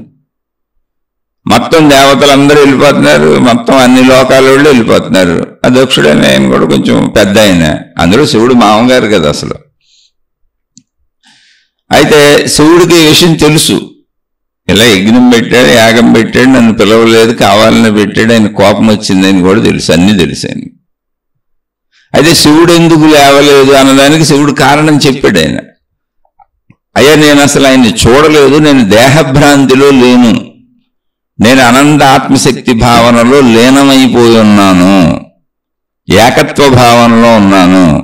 అందువలన దేహభ్రాంతిలో ఉంటే లేచేవాడిని. దేహం అనే భావనలో ఉంటే, భ్రాంతి కాదు, దేహ భావనలో ఉంటే లేచేవాడిని. కానీ ఆ సందర్భంలో ఎందుకో నేను ఆత్మభావనలో లీనమైపోయి ఉన్నాను, విభిన్నత నాకు కనపడలే, ఏకత్వ భావనలో ఉంది, అందుకని లేవలేకపోయాను అన్నాడు ఆయన. కానీ అది ఆయనకి తెలుసు, ఈయనకి మాత్రం కోపం వచ్చింది. అంటే కోపం సహజ గుణం అన్నమాట. దేవకథల్లో కూడా ఎందుకు చెప్పారు ఇది? శివుడు మామగారు, సాక్షాత్తు పార్వతీదేవి తండ్రి. జరిగింది శివుడు కుటుంబంలో ఇది. సరే అమ్మటే మనలాగానే మనుషుల్లాగానే ఆయన కూడా ఆపోజిట్ పార్టీ పెట్టేసి పెద్ద ఫంక్షన్ పెట్టేసి శివుడిని పిలవలేదు, కూతుర్ని పిలవలేదు, అల్లుడిని పిలవలేదు, కూతుర్ని పిలవలేదు. నిరీశ్వర యాగము అంటే శివ ఫ్యామిలీకి ఇన్విటేషన్ లేదు. మొత్తం వరల్డ్ వైడ్ దేవతలు దేవుళ్ళు అందరికీ ఇన్విటేషన్ ఉంది దేవలోకాల్లో. అయితే వెళ్ళారు, అందరూ వెళ్తున్నారు. ఈ లోపల ఏదో కబురు వచ్చింది. ఏంటి అందరూ వెళ్తున్నారు ఏంటి అని వాళ్ళు వీళ్ళు చెప్పుకుంటూ ఉంటారుగా. పార్వతీదేవికి తెలిసింది. అదేంటి మా నాన్న ప్రోగ్రాం పెట్టి యాగం పెట్టి నన్ను పిలవకపోవడం, మా ఇంట్లో ఫంక్షన్ అది అని శివపరమాత్మ దగ్గరికి వెళ్ళి అడిగింది. ఏమంటే నేను వెళ్తాను, మా ఇంట్లో ఫంక్షన్ మన పిలవలేదేంటి, అసలు మా నాన్న మర్చిపోయాడేమో, లేదా సొంత కూతురే కదా చెప్పేదేముంది, సొంత ఇల్లాగా వచ్చేస్తుంది అనుకొని ఉంటాడు. ఎందుకని అపార్థాలు మంచి వాళ్ళకి కలగవు. ఇక్కడ అది మనం నేర్చుకోవాల్సిన నీతి ఏంటి కథలు అంటే, మనం ఎలా ఉండాలో నేర్చుకోవాలి. అపార్థాలు ఎప్పుడు కూడా మంచి వాళ్ళకి కలగవు. మా నానే కదా కూతురు వచ్చేస్తుంది అనుకోని ఉంటారు ఆయన. అంటే మా ఇల్లే కదా, అసలు నన్ను పిలిచేదేంటి, నేను వెళ్తానని చెప్పి ఆవిడ ఉంది. అయితే విషయం అంతా తెలుసు శివభగవానుడికి. తెలిసినటువంటి ఆయన, వద్దు ఇలా జరిగింది, మీ నాన్నని నేను అవమానించానని ఆయన అనుకుంటున్నాడు, అందుకని కేవలం మన అవమానించడానికి ప్రోగ్రాం పెట్టాడు ఆయన, అది నన్ను అవమానించడానికి. ఇప్పుడు నిన్ను కూడా అందుకే పిలవలేదు, ఇప్పుడు నువ్వు వెళ్ళావనుకో ఆయన నన్ను అవమానిస్తాడు, అటువంటి మాటలు మాట్లాడతాడు, అది నీకు బాధ కలుగుతుంది, వెళ్ళకు అని చెప్పారు. ఎందుకని మన ఇందులో ఎంత ఉందో చూడండి జ్ఞానం. మన అవమానించే చోటుకి సొంత వాళ్ళైనా వెళ్ళకూడదు, సొంత తల్లిదండ్రులైనా మనని అవమానించే వాళ్ళ దగ్గరికి వెళ్ళకూడదు అని దక్షయజ్ఞం చెబుతుంది. శివపరమాత్మ కుటుంబంలో జరిగింది ఇది, దేవుళ్ళ కుటుంబంలో జరిగింది. సొంత తండ్రి అవమానిస్తున్నాడు సొంత కూతుర్ని, సొంత అల్లుడిని. దానికేంటి, ఆయన అపార్థం చేసుకున్నాడు శివుడిని, అంతే. అలా అపార్థాలతో నీ సొంత వాళ్ళు, నీ సొంత తల్లిదండ్రులే నిన్ను అవమానించవచ్చు, నువ్వు దూరంగా ఉండమే. వెళ్ళావా అక్కడ రచ్చరచ్చ అయిపోద్ది. అందుకని మౌనంగా దూరంగా ఉండు. శివపరమాత్మ చేసింది అది, మౌనంగా దూరంగా ఉన్నారు. పొల్లి ఆయన ఏదో అనుకొని, నాకైతే ఉద్దేశం లేదు, నేను ఆయన్ని చెడు ఎందుకు అనుకుంటాను, కాబట్టి ఆయన వదిలేస్తారు. ఆ విషయం పార్వతీదేవికి చెప్పారు. కానీ పార్వతీదేవి సహజ కూతురు భావనతో, అదేంటి మా నాన్న నన్ను చిన్నప్పటి నుంచి అల్లారు ముద్దుగా పెంచాడు, ఆయన అలా ఏమనుకోడు, అదేం కాదు, నేను వెళ్తాను అంది. భర్తకు ఆయన ఏం చేస్తారు, సరే వెళ్ళరని తోడిచ్చి పంపారు, ఇది వీళ్ళని తీసుకెళ్ళని. తీరా అక్కడికి వెళ్ళాక ఆ దక్షుడు శివుణ్ణి నిందించడం మొదలుపెట్టాడు పార్వతీదేవి ముందు. మీ ఆయన అలాంటోడు ఎలాంటోడు, నన్ను చూసి లేవడా అని పెద్ద ఇదే అదే ఇదే ఏదో ఏదో సంథింగ్. ఆమె మనసును ఒప్పించుకుంది. మన ఇళ్లలో జరిగేదే ఇలాగేనండి ఫ్యామిలీ స్టోరీస్. ఎంతో మంది వయసు వచ్చినాక, కొంచెం పెద్దవాళ్ళు అయినాక, తల్లిదండ్రుల అపార్థాలతో జీవితాలు పాడైపోయినటువంటి కొడుకులు కూతుళ్ళు ఎంతో మంది ఉన్నారు. అల్లుళ్లతో విరోధాలు, కోడళ్లతో విరోధాలు, కొడుకు కోడళ్ళు వీళ్ళు విడిపోవటాలు. అలాగే తల్లిదండ్రులను వదిలేసిన దుర్మార్గులు ఉన్నారు. తల్లిదండ్రుల ద్వారా నష్టపోయినటువంటి పిల్లలు ఉన్నారు, తల్లిదండ్రుల్ని నష్టపరిచిన పిల్లలు ఉన్నారు. ఇవన్నీ అలా జరుగుతాయి ఇంతే. కానీ అక్కడ సత్యం దక్షయజ్ఞం ఏం చెబుతుందంటే, నాయన తల్లిదండ్రులైనా సరే నువ్వు నచ్చనప్పుడు, నువ్వు వాళ్ళు నిన్ను ఇష్టపడినప్పుడు నువ్వు అక్కడికి వెళ్తే అది వినాశనమే అవుతుంది. నువ్వు అది రెండు వైపులా వినాశనమే అవుతుంది. నువ్వు మౌనంగా ఉండిపోయావనుకో, కనీసం వినాశనాన్ని ఆపినోడుగా అవుతావు. వాళ్ళు నాశనం అవ్వరు, నువ్వు నాశనం అవ్వవు, మౌనంగా పక్కకి వెళ్ళిపోయాను. ఇది ప్రతి కుటుంబంలోనూ ఉంటుంది. అయితే అది ఎంతో కొంత స్థాయిలు మారుతూ ఉంటాయి అంతే. అందుకని మనని ఆదరించిన వాళ్ళు, మనని ప్రేమించిన వాళ్ళు, మనని అభిమానించిన వాళ్ళు, మనని గౌరవించిన వాళ్ళు, మనని ఏదో ఒక రకంగా అవమానించాలనుకుంటున్న వాళ్ళు సొంత తల్లిదండ్రులైనా, ఇంకా అంతకంటే కొత్త బంధం ఏం చెబుతాం, ఇంకా బయట వాళ్ళకి చెప్పక్కర్లా. అత్తమామంలో లేకపోతే చుట్టాలు పక్కల, ఇక అది నెక్స్ట్ స్టేజ్. సొంత తల్లిదండ్రులైనా వాళ్ళకి దూరంగా ఉండంతే. ఎందుకంటే వాళ్ళ అహంకార స్థాయి అక్కడ ఉంది. ఇప్పుడు దక్షుడు అహంకార స్థాయి అక్కడ ఉంది. అందుకని పార్వతీదేవి దగ్గర దూషించడం మొదలుపెట్టాడు ఆయన. పార్వతీదేవికి బాధ కలిగింది. ఏంటి ఇంతమంది దేవుళ్ళు దేవతలు ఇక్కడ కూర్చొని ఉంటే అసలు మా ఆయన్ని వీళ్ళందరూ ఎంత ఇదిగా గౌరవిస్తారు. సాక్షాత్తు విష్ణుమూర్తి లాంటి ఆయనే శివుడిని సమానంగా చూస్తారు. ఇంకా వీళ్ళని మించిన వాళ్ళు లేరు. అందరూ పూజిస్తారు ఆయన్ని ఆరాధ్యనీయుడిగా. ఆయనలో తప్పులు ఎతికి దోషిస్తున్నాడు. అసలు ఆయనలో తప్పులు ఎక్కడున్నాయని. అదేదో భర్తని దూషిస్తుంటే ఏ భార్య భరిస్తుంది? ఏదో సొంతగా తను తిట్టమంటే భార్యకి, ఇప్పుడు మామూలు మనలాంటి సహజ భార్యలు, భూలోక భార్యలు అయితే వాళ్ళు తిడతారు, కానీ పక్క వాళ్ళు తిడితే ఎందుకు ఊరుకుంటారు? లేదా ఇక కొంతమంది అందరూ కూర్చొని తిట్టుకుంటూ ఉంటారు, అది వేరే విషయం అనుకోండి. పార్వతీదేవి గారికి బాధ కలిగింది మానసికంగా. అసలు నా భర్తని ఎంత నిందించి చెప్పాడైన, పాపం వెళ్ళొద్దు నువ్వు, కేవలం అవమానించడానికే పెట్టాడని. నేను ఎన్నుకుండా వచ్చాను. సొంత తండ్రి అయిన నువ్వు ప్రేమిస్తావు, కన్న కూతుర్ని కదా అనుకొని వచ్చాను. మీరు చూడండి స్టోరీ ఎంత గొప్పగా రాశారంటే, సొంత తండ్రి తన కన్న బిడ్డని అవమానించి నానా యాగం చేయడానికి పెద్ద యాగమే పెట్టాడు ఆయన. అంటే ఎలా ఉంటారు తల్లిదండ్రులైన విరోధ భావం వస్తే? అక్కడ దేవతా లోకాల్లో, ఇంకా మానవ లోకాల్లో విరోధాలు వస్తే తల్లిదండ్రులైనా ఎలా ఉంటారో మీరే ఊహించుకోండి. అలానే అందరూ అలా ఉంటారంటే, కానీ ఉంటారు అనేది ఖర్చు అవుతుందిగా.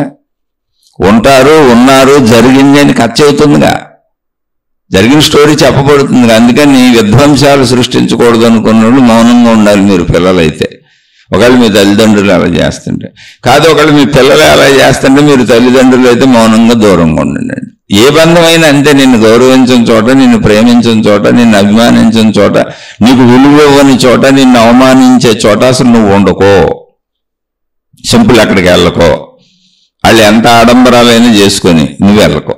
ఒకటి. రెండు, పిలవని పేరంటానికి అసలు వెళ్ళకో. సొంత వాళ్ళైనా సరే, మా వాళ్ళే కదా అని పిలవని పేరంటాలకి అసలు వెళ్ళకో. ఇది ఇక్కడ సాక్ష్యం. సరే, పాపం ఆవిడ చెప్పింది వాళ్ళ నాన్నతో. ఉన్నారు, అందరూ అక్కడే ఉన్నారు, అందరూ చూస్తున్నారు, అందరూ ఆశ్చర్యపోతున్నారు. శివనింద చేస్తాడు ఆయన అని అనుకోవాలి అసలు వాళ్ళు. పాపం అక్కడ వాళ్ళు వచ్చిన వాళ్ళందరికీ కూడా ఆయన శివుడిని అవమానించడానికి, నింద చేయడానికి యాగం పెట్టాడని వాళ్ళకేం తెలుసు? ఏదో శివుడు బావగారు కదా, గొప్పగా చెబుతాడు, గొప్పగా చేస్తాడు అనుకుని వచ్చారు వాళ్ళు. వాళ్ళకేం తెలుసు? ఏదో మంచి కార్యం, శుభకార్యం అని ఫంక్షన్ కదా అని పిలిస్తే వచ్చారు వాళ్ళు. వాళ్ళకి తెలియదు కదా జరుగుద్దని. అందుకని వచ్చిన వాళ్ళు తప్పులేదు. కానీ మౌనంగా ఉండిపోయారు. ఎందుకని? నింద చేస్తున్నాయని చాలా పెద్ద ఆయన, అంటే శివుడికే మామగారు.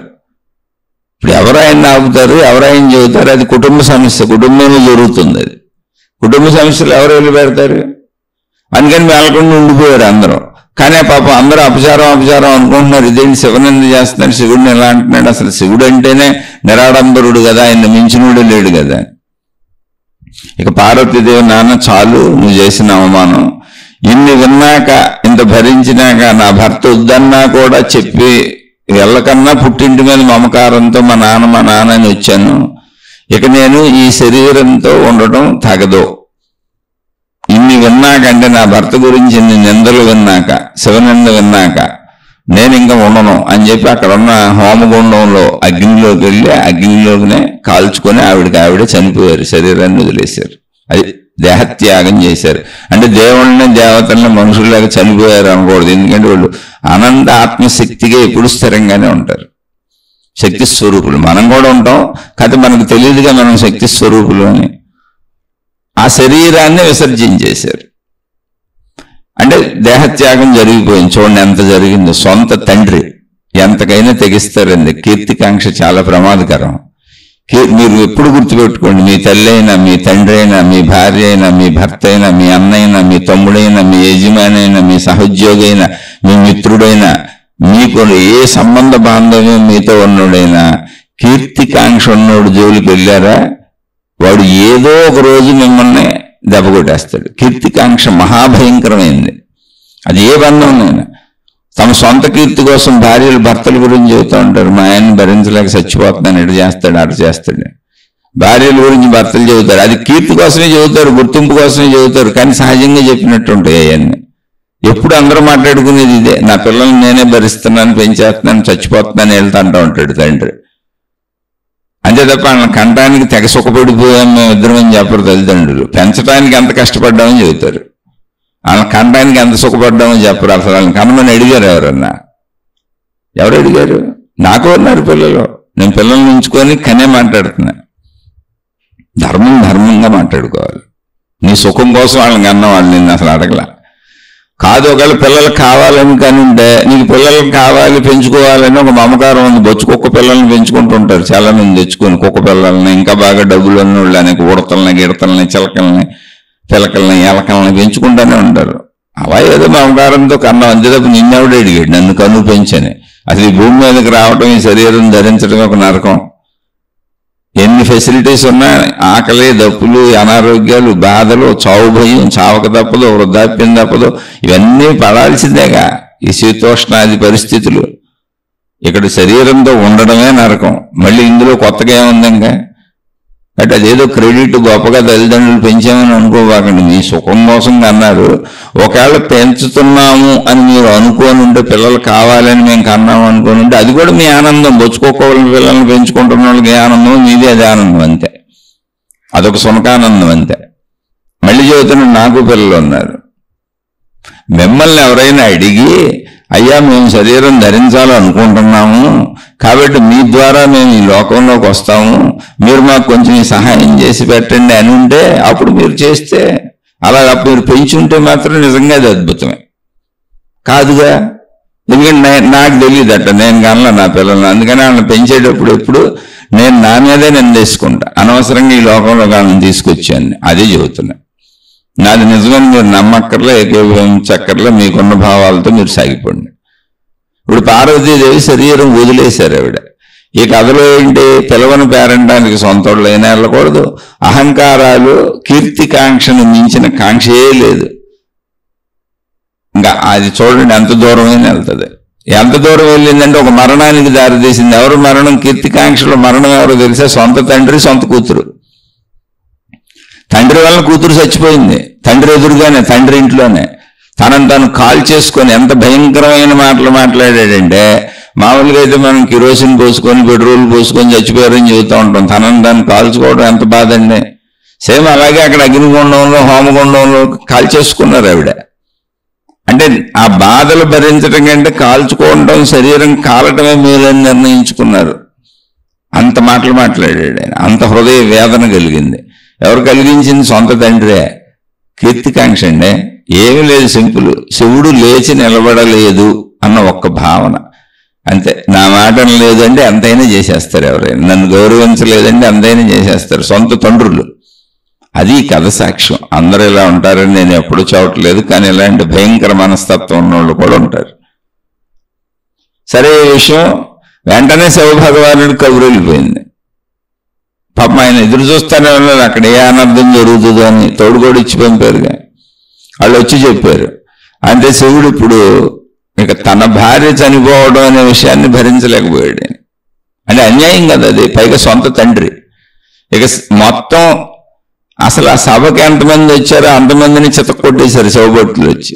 అప్పుడే శివగణం ఉద్భవించింది. శివుడు శివగణాలను ఉద్భవింపజేశాడు. అంతే మన అంశాన్ని. అంటే సంకల్ప మాత్రం చేత సృష్టి అంతా అనంతాత్మశక్తిమయమైనప్పుడు, అంటే శక్తి స్వరూపులే అయినప్పుడు ఇవన్నీ జరుగుతాయి. వీటిని మహిమలో మాయలను తీసుకోపోకండి, కథేనండి. అందులో శివగణాలు తయారైపోయినాయి. మొత్తం దొరికినట్టు చితక్కొట్టేశారు అంతే. అసలు మీరు ఈ ఫంక్షన్లోని పాల్గొని పైగా మీరు చూస్తా కూర్చుంటారా? ఒక తండ్రి కూతురిని అలా అన్యాయంగా అంటే మళ్ళీ దీనిలో ఇంకో నీతి ఉంది. తప్పు చేసేవాడికి సమర్థించే వాళ్ళందరూ కూడా శిక్షలు అనిపిస్తారు. వాళ్ళు సొంత తండ్రి కూతుళ్ళైనా, తల్లి కొడుకులైనా, తండ్రి కొడుకులైనా, ఒక కుటుంబంలో జరుగుతున్న అన్యాయాన్ని ఎంతమంది సమర్థిస్తారో. ఎవరు చేసింది అక్కడ? దక్షుడు. జరిగింది ఎవరికి? ఆయన సొంత కుమార్తెకి. అంతే కదా.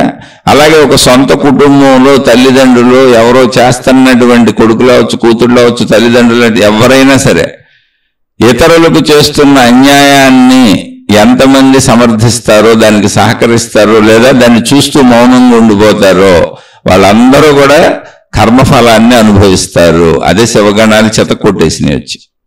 దొరికినోడిని దొరికినట్టు కొట్టారు, ఆన్లైన్లో లేకుండా. అంటే కర్మఫలం తప్పదు అని చెప్పారు కథలు. అది ఇప్పుడు చాలా మంది ఏదో ఒక సైడ్ తీసేసుకుంటారు, సాగుతుంది కదా అని తీసేసుకొని ఇప్పుడు వాళ్ళ అధికారం సాగుతుంది. ఇప్పుడు ఒక తండ్రి ఉన్నాడు, అధికారం సాగుతుంది. ఏదో కొడుకుని తన కాలు కింద చెప్పు కింద తేలు నొక్కి పెట్టినట్టు ఉంచుకోవాలనుకున్నాడు, తన చెప్పు కింద ఉంచుకోవాలనుకున్నాడు. సాగిన తండ్రులు అలాగే ఉంటారు. అహంకారం, కీర్తికాంక్ష చాలా ప్రబలంగా ఉంటాయి. కానీ అలాంటి వాళ్ళు కోటికి ఒక్కళ్ళే ఉంటారు. ఒక్క హిరణ్యకశిపుడే ఉంటాడు మళ్ళీ చరిత్రలో. ఇక్కడ దక్షుడు కూడా కనపడ్డాడు అంతే. కూతురు విషయంలో దక్షుడు కనపడ్డాడు, కొడుకు విషయంలో హిరణ్యకశిపుడు కనపడ్డాడు. అష్టావక్ర మహామునిని శపించినటువంటి తండ్రిగా అష్టావక్రుడు తండ్రి కనపడ్డాడు. ఇంకా ఎవరన్నా ఉన్నారో వెతికితే కానీ చాలా తక్కువ. అష్టావక్ర మహామునిని కడుపులో ఉండగానే శపించాడు. ఎవరు? సొంత తండ్రే. నాన్న నువ్వు వేదాలు తప్పు చదువుతున్నావు అన్నాడు ఆయన. తప్పు చదువుతున్నావు నాన్న, వేదాలు 8 చోట్ల తప్పు చదివావు ఇప్పుడు నువ్వు చదివిన దాంట్లో, అమ్మకి చదివి వినిపించిన దాంట్లో అన్నాడు. ఎక్కడ? అమ్మ గర్భంలోంచి చెబుతున్నాడు, భార్య గర్భంలోంచి. ఆయన కోపం వచ్చింది. ఒరే నువ్వు ఇంక పుట్టలేదు, గర్భంలోంచే నా తప్పులు చెబుతావా అని. 8 తప్పులు అన్నావు కాబట్టి 8 వంకరలతో పుట్టరా నువ్వు, వంకర బుద్ధి తండ్రిలోనే తప్పులు ఎతుకుతావు అన్నాడు. ఆయన తండ్రిలో తప్పులు ఎతకలే, ఆయన నిజంగా తప్పు చదివాడు, ఆయన తప్పు చెప్పాడు. నాన్న నువ్వు తప్పు ఉచ్చారణ పలుకుతున్నావు, తప్పు స్వరం తప్పు అక్కడని చెప్పాడు. ఏముంది అందులో? తప్పు ఒప్పుకోలేదుగా మరి తండ్రుల అహంకారం అంటే అదేగా. అలా అష్టావక్రుడు తండ్రి తన సొంత కొడుకుని గర్భంలోనే శపించి 8 వంకరలతో పుట్టమన్నాడు. ఇక అంతకంటే దారుణమే ఉంటుందండి. ఏది ప్రేమ అని చెప్పాలండి ఇప్పుడు? ఏంటి ప్రేమ? అలాగే దక్షుడు తన సొంత కుమార్తె చనిపోయేలా మాట్లాడాడు. తన కళ్ళ ముందు ఆయన చనిపోతుంటే పోనీ ఆపొచ్చుగా. ఇప్పుడు అక్కడ మంటల్లో హోమగుండంలో దూకుతుంటే ఆపకూడదా? ఆపడో, మంటెక్కిపోతుంది ఆయనకి. ఇలాంటి వినాశనం ఆయన కోరుకుంది, లేకపోతే ప్రోగ్రాం ఎందుకు పెడతాడు? ఇప్పుడు శివుడికి మనస్తాపం కలగాలి, తన కూతురు పోయినా పర్లేదు, అలా ఉంటారు. అదే రాక్షస మనస్తత్వం. కానీ దేవతాలోకాల్లో జరిగింది ఇది. అలాగే హిరణ్యకశిపుడు ప్రహ్లాదుడిని అనేక సార్లు చంపే ప్రయత్నాలు చేశాడు. నానా నువ్వు దేవుడు కాదు, హిరణ్యకశిపుడు దేవుణ్ణి నేనే, నన్నే పూజించండి అన్నాడు. వరాలు పొందొచ్చాడు తపస్సులు చేసి. సరే, ప్రజలందరూ ఆయన్నే పూజించుకుంటారు, మనకెందుకు ఈ మూర్ఖుడితో గొడవ ఎందుకు అనుకుంటారు, ఎవరైనా పైకి చెప్పరుగా. కానీ కొడుకుని ఏదని చెప్పాడు, లేదు నాయన దేవుడు వేరుగా ఉన్నాడు, నారాయణుడు ఉన్నాడు, విష్ణువు ఉన్నాడు, దైవత్వం వేరుగా ఉంది, నువ్వు ఆఫ్టర్ ఆల్ మనిషి అంతే, తపస్సులు చేసి వరాలు పొందావు అంటే అయితే చంపిపారాయండి నా కొడుకుని అన్నాడు. అంటే ముందు నయాన్నో భయాన్నో చెప్పి చూసాడు, వినలేదని చంపేయమన్నాడు. అంటే సొంత కీర్తి కోసం, తన మాట కోసం సొంత కొడుకు చచ్చినా వాళ్ళకేం బాధలేదు. సొంత కూతురు చచ్చేపోయింది దక్షుడి దగ్గర. సొంత కొడుకుని చంపడానికి విశ్వ ప్రయత్నాలు చేశాడు, కానీ చంపలేకపోయాడు. ఎవరో హిరణ్యకశిపుడు ప్రహ్లాదుడిని చంపలేకపోయాడు. అందుకని ఆ పిచ్చ ప్రయత్నాలు ఏమైందో తెలిసి ఆయనే చచ్చాడు. దైవశక్తి వచ్చి, అంటే మీరు చంపాలనుకుంటే ఆ శిక్ష నీకే పడుద్ది. నువ్వు ఎంత హాని చేయాలనుకుంటున్నావో దుర్మార్గంగా నీ వాళ్ళకి, అంత హానిని నువ్వే పొందుతావు. అందుకని మనం మౌనంగా ఉండే చాలు. సృష్టి ధర్మం ఉంది అక్కడ. ఆ మౌనంగా ఉండే శివపరమాత్మ ఉండిపోయాడు. ఆ మౌనంగానే ప్రహ్లాదుడు మౌనంగా ఉంటేనే ఆయన రెచ్చగొట్టి ఆ స్తంభాన్ని పగలగొట్టి రమ్మను దమ్ముండని దేవుణ్ణి అన్నాడు. వచ్చాడు నృసింహస్వామి, నరసింహస్వామి చంపేసిపోయాడు. ఎందుకంటే ఆడికి వచ్చాడు ఈయన చంపుదామని. అంటే కొడుకునే చంపుదాం అనుకున్నాడు, ఇంకో ఉంచుకోవటం అనవసరంగా. అంతకంటే ప్రేమ తల్లిదండ్రులు తన బిడ్డలనే చంపాలనుకున్న తల్లిదండ్రుల్ని ఇంక భూమి మీద ఉంచటమే అనవసరం. అదే జరిగింది. అంటే ఈ సూత్రాలు, తల్లిదండ్రుల కంటే బిడ్డలను ప్రేమించే వాళ్ళు ఎవరుంటారు? కన్నది మీరే కదా, పెంచాల్సింది మీరే కదా, ప్రేమ మీకే కదా ఉంటుంది, బయట వాళ్ళకి ఎందుకు ఉంటుంది? కనీసం మీరేదో మీ శృంగారం కోసం కన్నారన్న ప్రేమన్నా ఉంటుంది. బొచ్చుకొక్క పిల్లల్ని పెంచుకున్నట్టు, పక్షుల్ని పెంచుకున్నట్టు, ఉడతలను పెంచుకున్నట్టు ఏదో ఒకటి పెంచుకోవాలని తపంతో అన్న కన్నారు కదా, అదన్నా ఉంటుందిగా, పెంచాలిగా. కాదు, ఆళ్ళనే చంపేద్దాం నా కీర్తి కోసం అనుకున్నప్పుడు అతన్ని చంపేసింది దైవశక్తి. నా కీర్తి కోసం భార్య పెళ్ళైపోయింది, వెళ్ళిపోయాడు, అల్లుడు వచ్చాడు, అల్లుడు కూతురు బాగుండాలని కోరుకోవాలి. కానీ ఎవరైనా నన్ను గౌరవించిన అల్లుడిని ఎంతైనా అవమానిస్తాను, నా కూతురు పోయినా నాకు పర్వాలేదు అనుకున్నప్పుడు అదిగో ఎంత జరిగింది. మొత్తం చూడటానికి వచ్చిన వాళ్ళని కూడా చితకపోయారండి. ఆయనకి సహకరించడానికి, అందులో పాల్గొనడానికి వచ్చిన వాళ్ళని కూడా చితక కొట్టేశారు. అంటే ఏంటి? కర్మఫలం మీకు తప్పదో. ఎంతమంది మీరు వాళ్ళని సమర్థిస్తారో మీరందరూ కలిసి కర్మఫలం అనిపిస్తారు. తప్పదు. అదే దక్షయజ్ఞం చెబుతుంది. అక్కడ రుద్రగణం, శివగణం వచ్చి శివతాండవం జరిగిపోయింది, మొత్తం చితకొట్టి పారేశారు. అంటే ఎందుకు చెబుతున్నానంటే, ఇప్పుడు వాళ్ళకి లేవో ఇది పార్వతీదేవి బాధపడిందని రాశారా, శివుడు అవమానపడ్డాడని రాశారా, శివుడిని అవమానించడానికి యజ్ఞం పెట్టాడని రాశారా, శివుడు కోపం వచ్చి అందరినీ చితకొట్టేశాడని రాశారా, శివగణాలు వచ్చేసినాయి అలా పుట్టించి అందరినీ కొట్టాడని రాశారా, కొట్టిన వాళ్ళు అందరూ దెబ్బలు తిన్న వాళ్ళు, చూసి ఊరుకున్న వాళ్ళు, సమర్థించిన వాళ్ళు అందరినీ చితకొట్టేశారుగా. అంటే ఏంటి? కర్మ ఎక్కడా తప్పలేదని చెప్పడానికే కదా. అంటే ఇది ఎందుకు చెప్పానంటే, సహజ గుణాలు అందరికీ ఉంటాయి, సహజ గుణాలు అందరికీ ఉంటాయని మనకి చెప్పడానికి దేవుళ్ళ దగ్గర కూడా అది రాశారు. దేవుళ్ళ దగ్గర చూపించడం కంటే హయ్యెస్ట్ ఏముంటుంది ఇంకా. అందుకని భయమని, బాధని, దుఃఖమని, ఆనందమని, కోపమని, తత్తరపాటని, తడబాటని, విసుగని, చికాకని, ఈర్ష్యని, అసూయని, ద్వేషమని అన్నీ. అంటే ఒక మానవ శరీరంలో ఎన్ని రకాల భావోద్వేగాలు కూర్చబడినాయో అన్ని రకాల భావోద్వేగాలకు మీరు గురవుతూనే ఉంటారు. ఇది తప్పదు. కాబట్టి నాకే ప్రత్యేకంగా ఉంది, నాకు మనసు నిలకడలేదా, నాకు మనసు స్థిరత లేదా అని అసలు అనుకోబాకండి. చక్కగా స్థిరంగా ఏకాత్మ భావనలో కూర్చున్నటువంటి శివభగవానుడు ఎంత అవమానించినా అవమానాలు పట్టించుకోకుండా తన ధ్యాసలో తన కూర్చున్న శివభగవానుడు తన భార్య చనిపోయింది, తన భార్యను అవమానించి చంపేశారు అనేటువంటి భావం వచ్చేటప్పుడు రుద్రుడైపోలా, కోపం రాలా? ఆయన కోపం వచ్చి రుద్రగణం వచ్చి చితక్ కొడతంటే మొత్తం దేవతలందరూ భయపడిపోలా, భయపడిపోయారు. మామూలే, అందరికీ ఉంటుంది అది, గుణోత్పత్తి అది. కాబట్టి నేనేదో తత్రపడుతున్నాను అని అనుకోబాకండి. అలాగే స్టేజీలు ఎక్కి కూర్చొని ఇప్పుడు శివుడికే కోపం వచ్చి పార్వతీదేవి బాధను భరించలేక హోమగుండంలో సూసైడ్ చేసేసుకుంటే, సొంత తండ్రే దక్షుడే తన కూతురు చచ్చిపోయినా పర్వాలేదని ఆపకుండా శివనింద చేస్తే అక్కడ కూర్చొని చూస్తూ ఉంటే, ఆ దక్షుడితో పాటు వాళ్ళ కుటుంబ సభ్యులందరూ కూడా ఉంటారుగా, అందరూ అలా ఉన్నారుగా, అంతమంది దేవతలు చూస్తా కూర్చుంటే ఆపకుండా, మానవ లోకంలో ఏముంటుందండి? ఇంకా వాళ్ళకంటే గొప్పలో మనం. అందుకని అంత స్థాయిలో చెప్పారు, ఈ గుణాలు, ఈ బుద్ధులు, ఈ స్వభావాలు ఇలా ఉంటాయినాయన, గుణమార్పే ఆధ్యాత్మికత.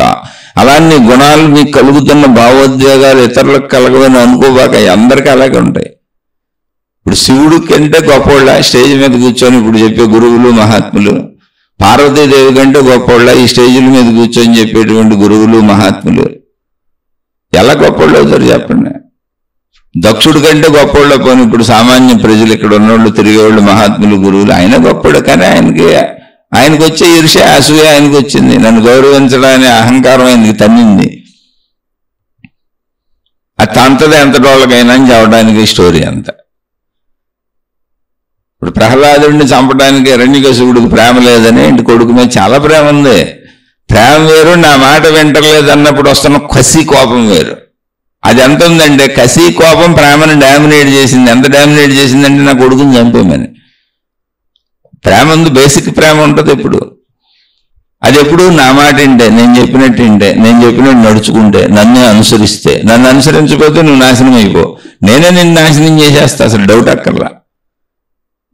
చాలా మంది చూడండి, తల్లిదండ్రులు వాళ్ళ పిల్లలు చెడ్డోళ్ళని ఊళ్ళూళ్ళు చెప్పుకుంటూ తిరుగుతూ ఉంటారు. చాలా మంది తమ తల్లిదండ్రులు చెడ్డోళ్ళని ఊళ్ళూళ్ళు చెప్పుకుంటూ తిరుగుతూ ఉంటారు. చాలా మంది భార్యలు భర్తలు చెడ్డోళ్ళని చెబుతారు. చాలా మంది భర్తలు భార్యలు చెడ్డోళ్ళని చెబుతారు. మొత్తం వాళ్ళ సొంత కుటుంబ సభ్యుల గురించి చెప్పుకుంటూ వెళ్తారు. స్నేహితులు ఇవన్నీ తర్వాత సెకండరీ. అది మానవ నైజము. అలాగే భయం కూడా అంతే, తత్రపాటు కూడా అంతే, అందరికీ ఎన్ని ఉంటాయి. ఎందుకు చెబుతున్నానంటే, నేను అసలు గ్రంథాలను చదివేటప్పుడు, పురాణాలను చదివేటప్పుడు, ఇతిహాసాలను చదివేటప్పుడే ఇవి మనిషి కోసం కదా రచించబడింది, ఇందులోంచి మనిషి ఏం గ్రహించాలి, నేనేం గ్రహించాలి అనేటువంటి భావంతో చదివాను. నేనేం స్వీకరించాలి ఇందులోంచి అని. అందుకని నాకు చక్కగా అర్థమైంది. ఇలా అర్థమైంది, నేను స్వీకరించే విధంగా అర్థమైంది. అందరికీ అన్ని గుణాలు ఉంటాయని చెప్పారు. ఆ గుణమార్పు ఆధ్యాత్మికత అని చెప్పారు. అంటే భయం లేని మనిషి ఉండడు.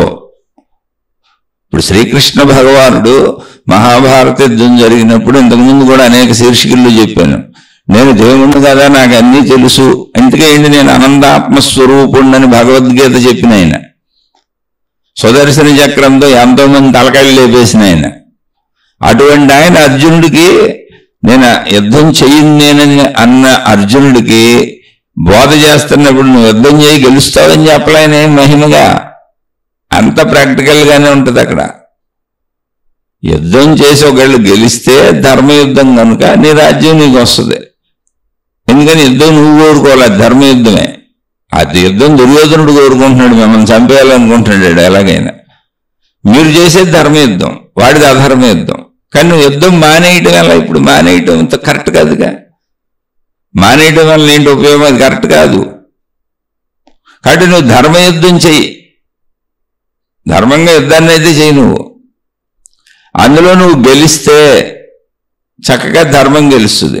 ఒకవేళ మీరు చనిపోతే, పాండవులందరూ నీతో సహా చనిపోతే, నువ్వు ధర్మం ఆచరిస్తూ చనిపోయావు కనుక అది ధర్మమే అవుతుంది. నువ్వు పుణ్యకార్యం చేసినోడే అవుతావు, నీకు స్వర్గమే ఉంటుంది, నరకం ఉండదు. అంటే పాపపుణ్యాల్లో నీకు పాపం రాదు అని చెప్పారు. అంతే తప్ప నువ్వు గెలుస్తావు నాకు తెలుసు, మరి నీకెందుకు, నేను ఇటు దేవుణ్ణి డేపున్నాను, మనందరం వేసిపారేద్దాం, అత్యవసరమైనటువంటి సమయాల్లో నీకెందుకు, నేనున్నాను కదా, పైకేదో మాట చెప్పాను కానీ ఆయుధం పట్టనని, అవసరమైన సమయాల్లో ఆయుధం తీసేస్తాను వేసేస్తానని చెప్పలేదు ఆయన. అలా చెప్పదలుచుకుంటే అసలు యుద్ధం ఎందుకు? ఆయన సుదర్శన చక్రం తీసేసి పారేసేవాడు దుర్యోధనుడిని, మెడలైపోయి వెళ్ళిపోయేవాళ్ళు, మెడ మంచి తలకాయ పట్టుకుపోయేవాళ్ళు, అసలు యుద్ధమే ఉండేది కాదుగా. అవన్నీ ఏం చెబుతున్నాయి? అప్పుడు కృష్ణుడు దేవుడే అంటున్నారు, దేవుడుగానే పూజిస్తున్నారు. ఇప్పుడు కృష్ణాలయాలు కట్టుకుంటున్నాం. భగవద్గీత ప్రామాణిక గ్రంథంగా ప్రపంచంలోనే అతి గొప్ప తత్వం ఉన్న గ్రంథం అని యావత్ ప్రపంచం ఒప్పుకుంది. భగవద్గీతను మించినటువంటి తాత్విక గ్రంథం లేదు అని ఫిలసాఫికల్ వేలో అంత ఒప్పుకున్న గ్రంథం అది చెప్పిన మహానుభావుడు ఆయన. కానీ జీవితం అంతా ప్రాక్టికల్గానే ఉంది. ఆయన్నే బోల్డ్ సార్లు చంపారు, రక్షించుకున్నాడు ఆయన. ఆయనే బోల్డ్ మంది యుద్ధాలు చేశారు, రక్షించుకున్నారు ఆయన. తనను రక్షించుకున్నారు, తన ప్రజల్ని రక్షించుకున్నారు, అలాగే పాండవుల్ని రక్షించారు. అంటే ఒక మంచోడు తన జీవితాన్ని దాన్ని ఎదుర్కొంటూ ఇతరులకు సాయం చేస్తాడు. అది మంచితనం. అది మనం కృష్ణుడి నుంచి నేర్చుకోవాల్సింది. అది నేర్చుకున్న తర్వాత అలా జీవిస్తూ, శరీరంతో అలా జీవిస్తూ ఆత్మతత్వాన్ని కూడా తెలుసుకోండి అని భగవద్గీతని చెప్పారు. జీవించటం ఎలా జీవించాలో చెప్పారు, జీవించేటప్పుడు వచ్చేటువంటి కష్ట నష్ట ఇబ్బందులు చెప్పారు, జీవించే విధానంలో మన గుణాలు మన ప్రవృత్తులు ఎలా ఉంటాయో చెప్పారు, వాటిని సరి చేసుకుంటూ అనంత ఆత్మతత్వం వరకు ఎలా వెళ్ళొచ్చో చెప్పారు. ఎందుకని ఆయన అలా వెళ్ళారు కనుక అదంతా సహజత్వమే. అదేదో మనం గెలుస్తాము, నీకెందుకు, నేను ఉన్న పక్షం ఎలా ఓడిపోద్ది, నేను దేవుణ్ణి కదా అని ఆయన ఏం చెప్పలా. ప్రాక్టికాలిటీ అది. ఆ ప్రాక్టికాలిటీని తీసుకోండి. మళ్ళీ మీరు ఇప్పుడు మహిమలో మైలు కోరుకుంటారు. అది చిత్రం. అర్జునుడికే ఆయన నేను నిన్ను గెలిపిస్తాను, నేనున్న వైపు గెలిపే ఉంటుంది, అపజయం ఉండదు, మీకెందుకు నువ్వు యుద్ధం చేయని చెప్పలా. అటువంటి ఆయనకి మన దగ్గరికి వెళ్ళి ఇప్పుడు మనం నా కష్టాలు తీర్చు, నా బాధలు తీర్చు, నా కన్నీళ్ళు తీర్చు, ఆయనని కదా ఏ దైవావతారమైన ఏ మతంలో అయినా నాకు అన్నీ ఇచ్చే, మహిమలు చేయి, అద్భుతాలు చేయండి. వీళ్ళు కూడా ఇప్పుడు ఆ భక్తులు కూడా చెబుతూ ఉంటారు, అవును నాకు కనపడ్డాడు, మహిమలు చేశాడు, మాయలు చేశాడు, అద్భుతాలు చేశాడు, మీకు డైరెక్ట్గా చెప్పడంట, నా చెవిలోంచి చెబుతాడంట, ఆయన నా చెవిలో చెబుతాడు, నేను మీకు మీ చెవిలో చెబుతాను. ఎందుకనంటే నేను పవిత్రుడిని, నేను పవిత్రాలని ఆయన నాకే కనపడతాడంటే మీకు కనపడ్డాడంట. మరి శరీరంతో ఉన్నప్పుడు అందరికీ కనపడ్డాడే, మీ శరీరం లేనప్పుడు నువ్వు ఒక్కడికే కనపడతాడా, నువ్వు ఒక్కదానికే కనపడతాడా? ఇది ఒక మానస లోకం, ఎవరి కాళ్ళు తయారు చేసుకుంటున్నారు, దానికి ఏ పేరు పెట్టుకున్నా పర్వాలేదు. కానీ అక్కడ ఉన్నది వాస్తవం. అంటే మీకు చెబుతున్న ఆస్తికులు అంటే భగవంతుడిని నమ్మేవాళ్ళు. నమ్మటం అంటే ఏంటి? ఎవరో చెప్పారు, ఉన్నాడో లేదో మాకు తెలియదు, ప్రార్థనాలయాలు కట్టారు, మతాలు పెట్టారు, మార్గాలు పెట్టారు, విధానాలు పెట్టారు, ఆచార సాంప్రదాయాలు పెట్టారు, మేము పుట్టేటప్పటికే అక్కడ అవి ఉన్నాయి. మాకేం తెలుసు అసలు, మేము ఒక మతాన్ని ఎన్నుకొని పుట్ల. మా తల్లిదండ్రులు అయ్యా నేర్పారు, ఉన్నాడు అని చెబుతూ మా తల్లిదండ్రులు ఉన్నది నిజం కనుక, మా తల్లిదండ్రులు మాకు అన్ని సమకూరుస్తున్నది నిజం కనుక, మా తల్లిదండ్రులు చేసే పనులు, అలవాట్లు, గుణాలు అన్నీ చూసి అవే నిజమని, అవి సత్యమని నేర్చుకున్నాం కనుక మతాన్ని కూడా అలాగే నేర్చుకున్నాం, ఈ దేవుని కూడా అలాగే నమ్మాం. అంతే, మాకు నిజం తెలియదు. అలా వచ్చాం మనం. ఇప్పుడు కూడా ప్రార్థనాలయాలన్నీ మనమే కొట్టుకుంటున్నాం. మనకి ఎక్కడ ఏ దేవుడు కనపడలే అసలు. దేవుడు మనం ఏర్పరుచుకున్న వ్యవస్థ తప్ప దేవుడు మనకు సత్యం కాదు. మనం ఏర్పరుచుకున్న నమ్మకం దేవుడు. నమ్మకంలో సత్యం ఉండదు, సత్యం ఉన్న చోట నమ్మకం ఉండదు. ఇప్పుడు సూర్యుడు కనపడుతున్నాడు, సూర్యుడిని నమ్మండి అని మనం ఎవరికి చెప్పక్కర్లే, ఇది ఆల్రెడీ కనపడుతున్నాడు, వెలుగుంది అక్కడ. చంద్రుడు కనపడుతున్నాడు, చంద్రుడిని నమ్మండి అని ఎవరికి చెప్పక్కర్లే.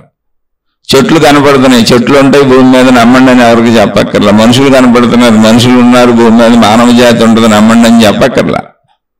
ఇప్పుడు మళ్ళీ చెప్పొచ్చు, చంద్రమండలం మీద కూడా మనలాంటి సృష్టి ఉంది, నమ్మండి అని చెప్పొచ్చు. ఎందుకని అది మనకు తెలియదుగా నమ్మకం అంటే. ఇప్పుడు నువ్వు నమ్మితే ఏంటి, నమ్మపోతే ఏంటి, అక్కడ ఉందో లేదో నీకడ తెలుస్తుంది. అబ్బో కోటాను కోట్ల గ్రహాలన్నింటి మీద కూడా మన భూమి మీద ఉన్నట్టే అక్కడ అన్ని రకాలుగానే సృష్టి ఉంది. కాకపోతే మనం అంత దూరం వెళ్ళలేకపోతున్నాం, ఇంకా వాహనాలు కనుక్కోలేదు మనం. మొత్తం సృష్టి ఉంది, ఏలియన్స్ ఉన్నారు, వాళ్ళే ఇతర గ్రహవాసులు అని చెప్పి నమ్మండి అన్నారు. నమ్మితే ఏమవుద్ది, నమ్మకపోతే ఏమవుద్ది. ఎందుకని నమ్మినా నమ్మకపోయినా అది సున్నానే. ఎందుకో తెలుసా, నువ్వు అక్కడికి వెళ్ళటమో ఉండదు, నువ్వు చూడటం ఉండదు, అది సత్యము కాదు. నీకు తెలియనిది సత్యం కాదు, నీకు అనుభవం కానిది సత్యం కాదు. అయితే ఇందులో నమ్మటం వల్ల వచ్చిన ప్రమాదం ఏంటి అంటే, ఆ ఏలియన్స్ నువ్వు ఊహించుకొని భావించుకుంటూ ఉంటావు. ఇది నమ్మటం అంటే. నమ్మటం అంటే ఏంటంటే నీ మనసుతో నువ్వు కొత్త సృష్టి తయారు చేసుకుంటూ ఉంటావు.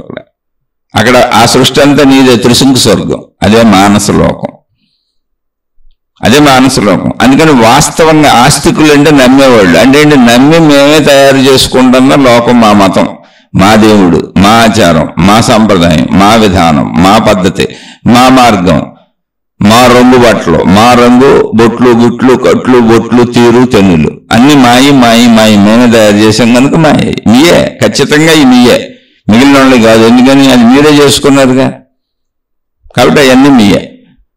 ఇదిగో వీళ్ళు చేసుకున్నాయన్ని వీళ్ళ, వాళ్ళు చేసుకున్నాయన్ని వాళ్ళ, ఎవరికాళ్ళ మాయ. ఎందుకని ఎవరికాళ్ళ మేమే చేసుకున్నాం కాబట్టి మాకు తెలుసు కాబట్టి మాయం చెబుతున్నాం. ఈ నమ్మకాలండి. సత్యం అంటే ఏంటో తెలుసు, అనుభవం. సూర్యుడు ఉన్నాడు అనేది సత్యం. సత్యం అంటే ఏంటి, కనపడుతుంది. దాన్ని ఇంకా సత్యానికి నిరూపణతో పనే ఉంది అసలు.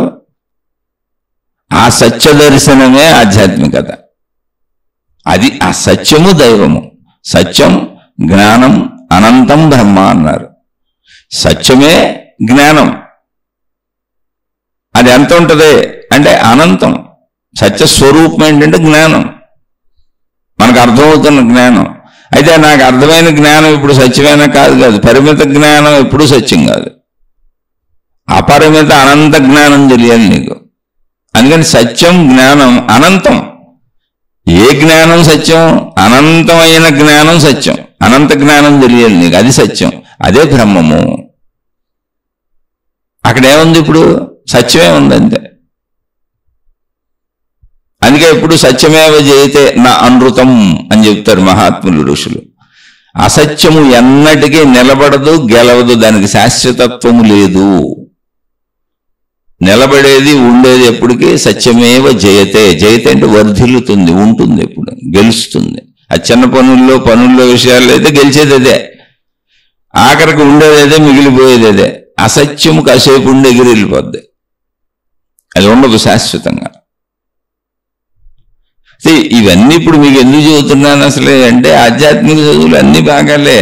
మన శరీరం లాగానే అందరి శరీరాలు పనిచేస్తాయని తెలుసుకోండి. ఇప్పుడు గురువులు ఎవరో గొప్పోళ్ళు, మహాత్ములు ఎవరో గొప్పోళ్ళు, నా కష్టాలు తీర్చేస్తారు, భూత భవిష్యత్ వర్తమాన కాలాలు చెప్పేస్తారు, నాకు సమస్యలన్నీ తీర్చేస్తారు, గ్రహ దోషాలు తీర్చేస్తారు, వాస్తు దోషాలు తీర్చేస్తారు, తాళ్ళు తాయెత్తులు యంత్రాలు మంత్రాలు వీటన్నిటితో మా సమస్యలన్నీ తీర్చేస్తారని మీరు అనుకుంటే, మీ దగ్గర వాళ్ళు చిల్లర డబ్బులు ఎందుకు తీసుకుంటున్నారు, వీటికి ఫీజులు ఎందుకు కట్టించుకుంటున్నారు, ముందు ఆలోచించండి ఒకసారి. అసలు వీళ్ళందరికీ మీ డబ్బులు ఎందుకు అవసరం అసలు ఆలోచించండి.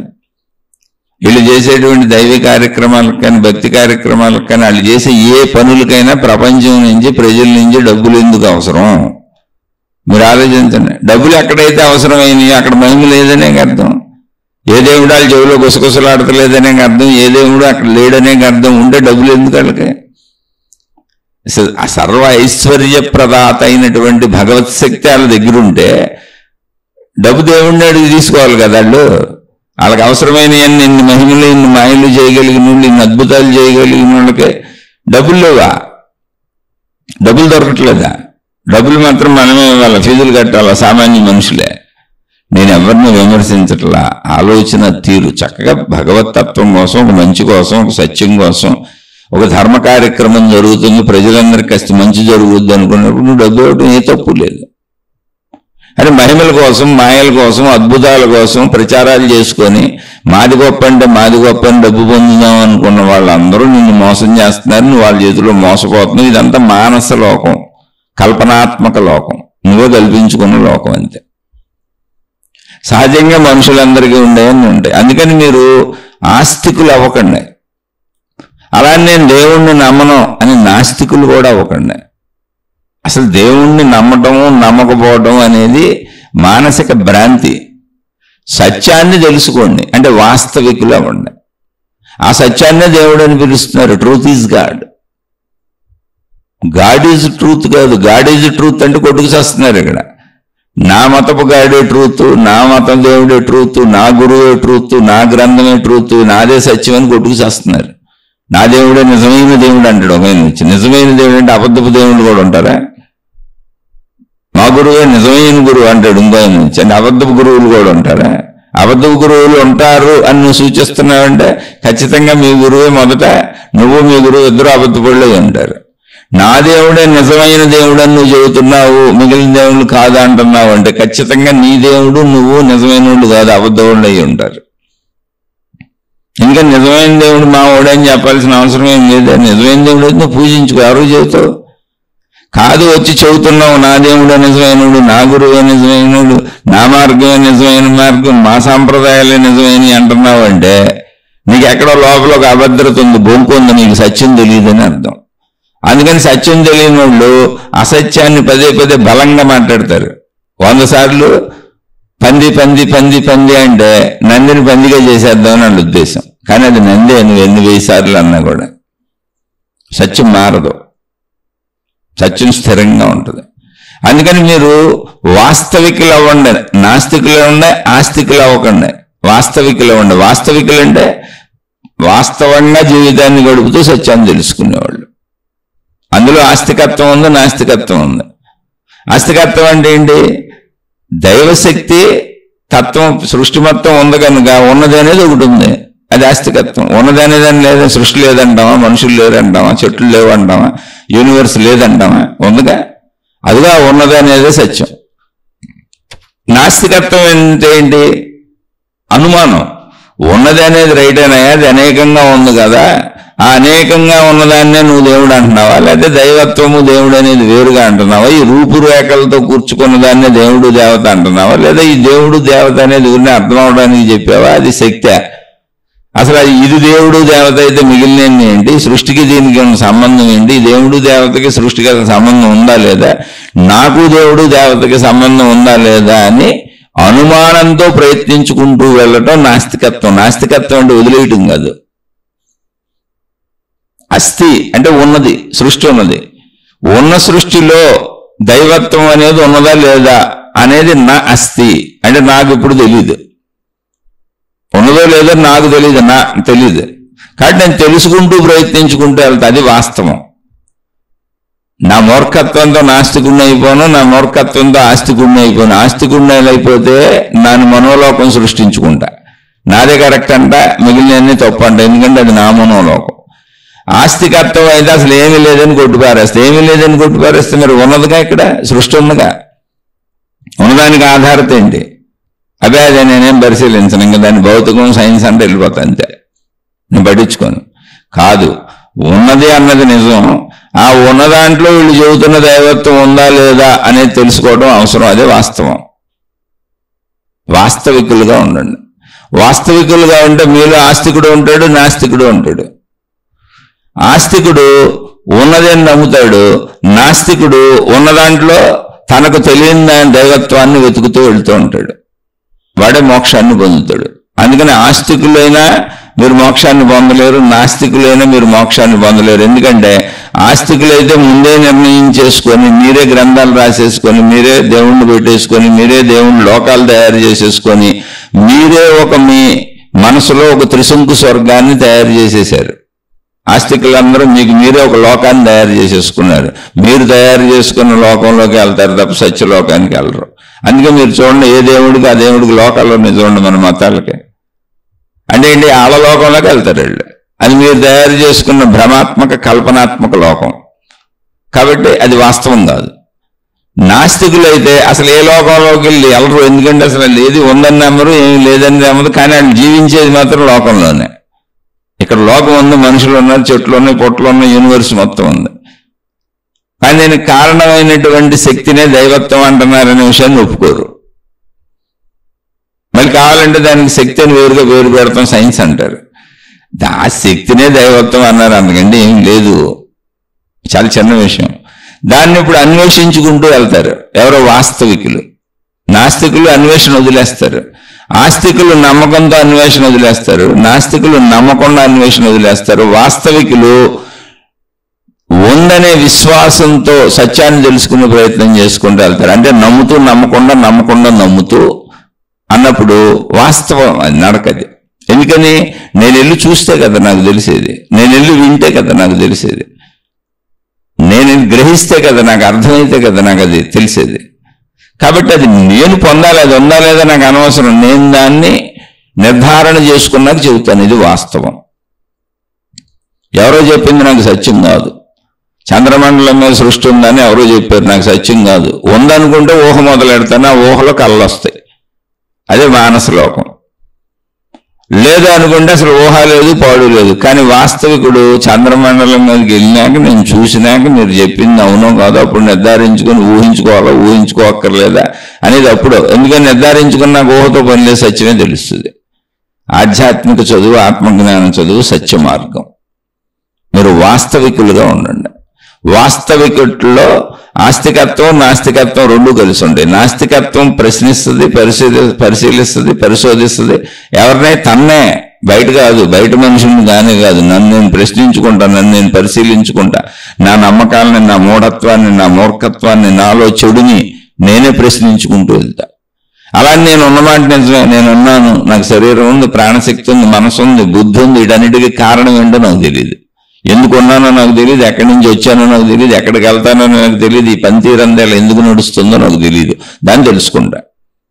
తెలియదు అన్నదే నాస్తికత్వం. ఉండటం నిజం, నాకు తెలుసు, నేను ఉన్నది నిజం, నా మనసు నిజం, నా బుద్ధి నిజం, నా శరీరం నిజం, నేను జీవిస్తున్నది నిజం అనేది ఆస్తికత్వం. ఈ ఆస్తికత్వంలో ఉన్న నాస్తికత్వాన్ని తెలుసుకుంటా. అదే వాస్తవం. వాస్తవికతలుగా, వాస్తవికులుగా జీవించండి.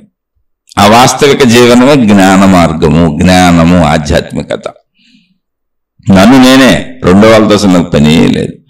అలా చూసుకున్నప్పుడు మీరు దైవ చరిత్రలు ఏం చదివినా, ఇప్పుడు యేసుక్రీస్తు మహానుభావుడు ఉన్నాడు, మనుషులు పట్టుకొని చెక్కకేసి సులువు వేసి మేకులు కొట్టి చంపేశారు. మరి ఆయన మాయలు మహిమలు ఏం చేయలేదండి. సాధారణ మనిషిని చంపి, అంతకుముందు యేసుక్రీస్తుకు ముందు శిక్షలు అయ్యాయి. ఎన్నో లక్షల మందిని అలాగే చంపేస్తున్నారు. చంపేటువంటి ఏంటి, సెలవేసి కొట్టేసి, ఓ చెక్కకేసి సెలవేసి కొట్టేసి దాన్ని తీసుకెళ్లి ఊరి చివరు, ఇప్పుడు మనం శ్మశానాలు ఎలా పెట్టామో అక్కడ వదిలేస్తారు చంపకుండా. ఆ బల్యాలతో, కత్తులతో శరీరంలో పొడుస్తారు 4-5 చోట్ల రక్తం గారిపోయేటట్టు. మేకలు కొట్టేసి ఉంది కాబట్టి కాళ్ళు చేతులు కదలవో. అలా నీరసించి పక్షులు పీక్కు తింటూ, రాబందులు పీక్కు తింటూ అలా చచ్చిపోతారు. అవి అప్పుడు శిక్షలు అయ్యాయి. అలాగే మహానుభావుడికి చేశారు. మరి అది వాస్తవంగా. పైగా ఆ మహానుభావుని పట్టించింది ఎవరు తెలుసా? ఆయన శిష్యుల్లో ఒకడే. ఆయన్ని అనుసరించి ఆయనతో పాటు జీవితం అంకితం చేశానని చెప్పి మొత్తం అన్ని వదిలేసుకొని, కుటుంబాన్ని వదిలేసుకొని, తల్లిదండ్రులను వదిలేసుకొని, ప్రభు నువ్వే కావాలని ఆయనతో వెళ్ళినటువంటి ఆయన శిష్యుల్లో ఒకడు కేవలం ఆశ చూపించారని కొన్ని వెండి నాణ్యాలు, అంటే డబ్బు ఆశ చూపించారని ఆయన్ని పట్టించేశాడు. అంటే ఏంటి, ఎంతైనా గుణమార్పు రాదు. మళ్ళీ అక్కడ ఆధ్యాత్మికత చెప్పేది ఏంటి, గుణమార్పే ముఖ్యము. గుణమార్పు రాకపోతే ఆ దేవుడైనా గురువైనా నువ్వు వాళ్ళకి హాని చేసేస్తావు, ఎదుటి వాళ్ళని ముంచేస్తావు.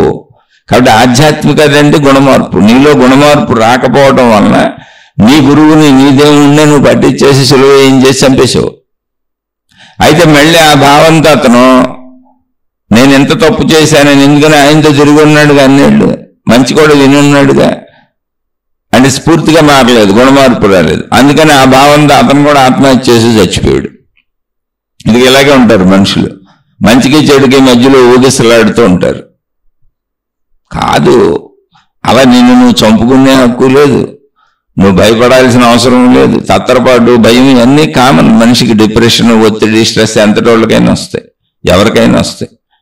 అవి మహాత్ముల చరిత్రలు చదవండి, మీకు తెలుస్తే. మీరు వాళ్ళని మహిమలుగా చదివి కోరికలతో చూసినప్పుడు తెలీదు. ఇప్పుడు యేసుక్రీస్తుకి సెలవేశారని ఎందుకు చెప్పారు? మరణం అనే ఒక సహజత్వాన్ని అందరూ పాటించాల్సిందే భూమి మీద అనే విషయాన్ని తెలియజేశారు. అది తీసి మనం ఏం చెబుతాం, అక్కడ మహిమలో మాయలో రక్షణ, ఆయన రక్షించేస్తాడు, కాపాడుతాడు, రెండు మీకు సర్వం సమకూర్చేస్తాడు. మీరేం మంచిగించి మార్పులు, గుణమార్పులు చెప్పం, రక్షించేస్తాడని చెబుతాం. అంటే నేను వారినది కాదు, ఎక్కడైనా చెబుతున్నా. మహిమలో మాయలు, రక్షణలు, కోరికలు, అవసరాల కోసం భగవంతుడి దగ్గరికి వెళ్ళినంతకాలం మీరు వాస్తవికులు కాలేరు. మీ మనోలోకంలో మీరు ఉంటారంతే. అది మీ మానసలోకం. మీ మతం మీ మానసలోకం, మీ దేవుడు మీ మానసలోకం, మీ దేవుడికి సంబంధించిన ప్రార్థనాలయాలు మీరు నిర్మించుకున్న మీ మానసలోకం, మీ ఆచార వ్యవహారాలు మీ మానసలోకం, మీ నడక, మీ సాధనలన్నీ మీ మానసలోకం. వాస్తవం కాదు. ఎందుకని కోరికలతో వెళ్ళినప్పుడు వాస్తవం ఉంది అక్కడ, రక్షణ కోసం వెళ్ళినప్పుడు వాస్తవం ఉంది అక్కడ. వాస్తవం అంటే ఏంటో తెలుసు, అసలు నువ్వేంటో నువ్వు తెలుసుకుంటావు అంతే. దానికోసం వెళ్తావు, దానికోసం మతాన్నో, మార్గాన్నో, గురువునో, దేవుణ్ణో అనుసరిస్తావు. నిన్ను నువ్వు తెలుసుకుంటావు, నీ మూలం ఏంటో తెలుసుకుంటావు. అది వాస్తవం. ఎందుకంటే నువ్వు ఉన్నది సత్యం కదా. అలా అన్ని భావాలు అందరికీ ఉంటాయి. అనేక సార్లు అనేక శీర్షికల్లో చెప్పాను. శ్రీరామచంద్రుడి రామాయణాన్ని చదవండి. ఎంత కుటుంబ కలహాలు. ఆ కైకమ్మ తల్లి రాజ్యం అడిగింది, ఎవరిని? సొంత భర్తను అడిగింది. అయ్యా నీ పెద్ద కొడుకు కాదు, నా కొడుకు ఇవ్వాలి అని. అంటే ఇప్పుడు మామూలు ఇవాళ జీవితాల్లో అయితే, అప్పుడంటే అది ఆథరైజ్డ్, రాజులకు ఎక్కువ మంది భార్యలు ఉండొచ్చు, ఆ సమాజం ఆ రోజు ఒప్పుకుంది. ఇప్పుడు ఇలా ఇల్లీగల్ కాంటాక్ట్స్ పెట్టుకొని అనేక మందిని పెట్టుకొని పిల్లల్ని నానా బాధలకి గురి చేసే తండ్రుల పరిస్థితి, తల్లుల పరిస్థితి, వాళ్ళ జీవితాలు ఏమైపోతాయి చూడండి. అలాంటి చేయకూడదంటానికి కదా అది నిదర్శనం. అందుకే రాముడు ఏకపత్ని వ్రతం ఎందుకు పెట్టుకున్నాడు? ఆయన తన తండ్రిని చూసే ఇంట్లోనే జరుగుతుందిగా.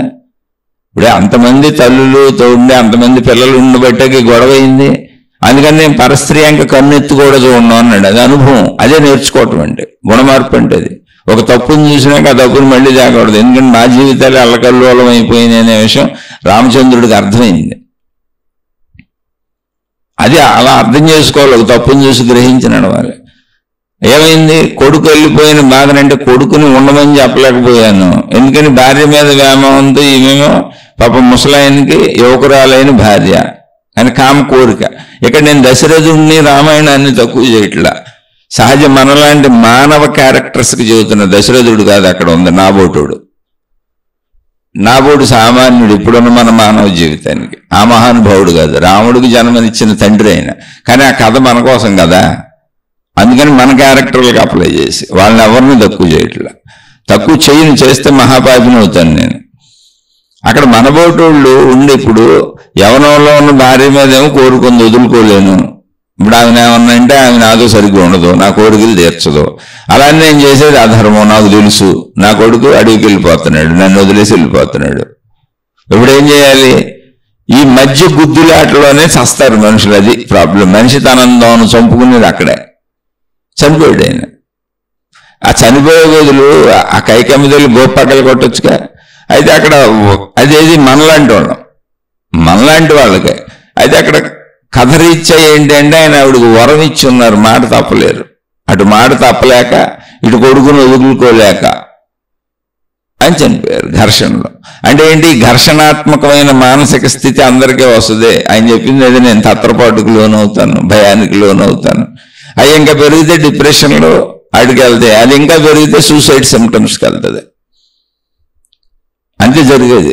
ఘర్షణకి సమస్య పరిష్కారం దొరకనప్పుడు పరిష్కరించుకోలేని వ్యక్తి సమస్య నా వల్ల కావట్లేదు, ఇక నా బుర్ర పనిచేయట్లేదు, ఇది మెదడులో చాలా స్పీడ్గా తిరిగేస్తుంది, అలాంటి దాన్ని వదలలేకపోతున్నాను. ఇప్పుడు దశరథుడు ఏదో ఒక వైపు వదిలేయచ్చు, రాముడిని వదిలేయచ్చు.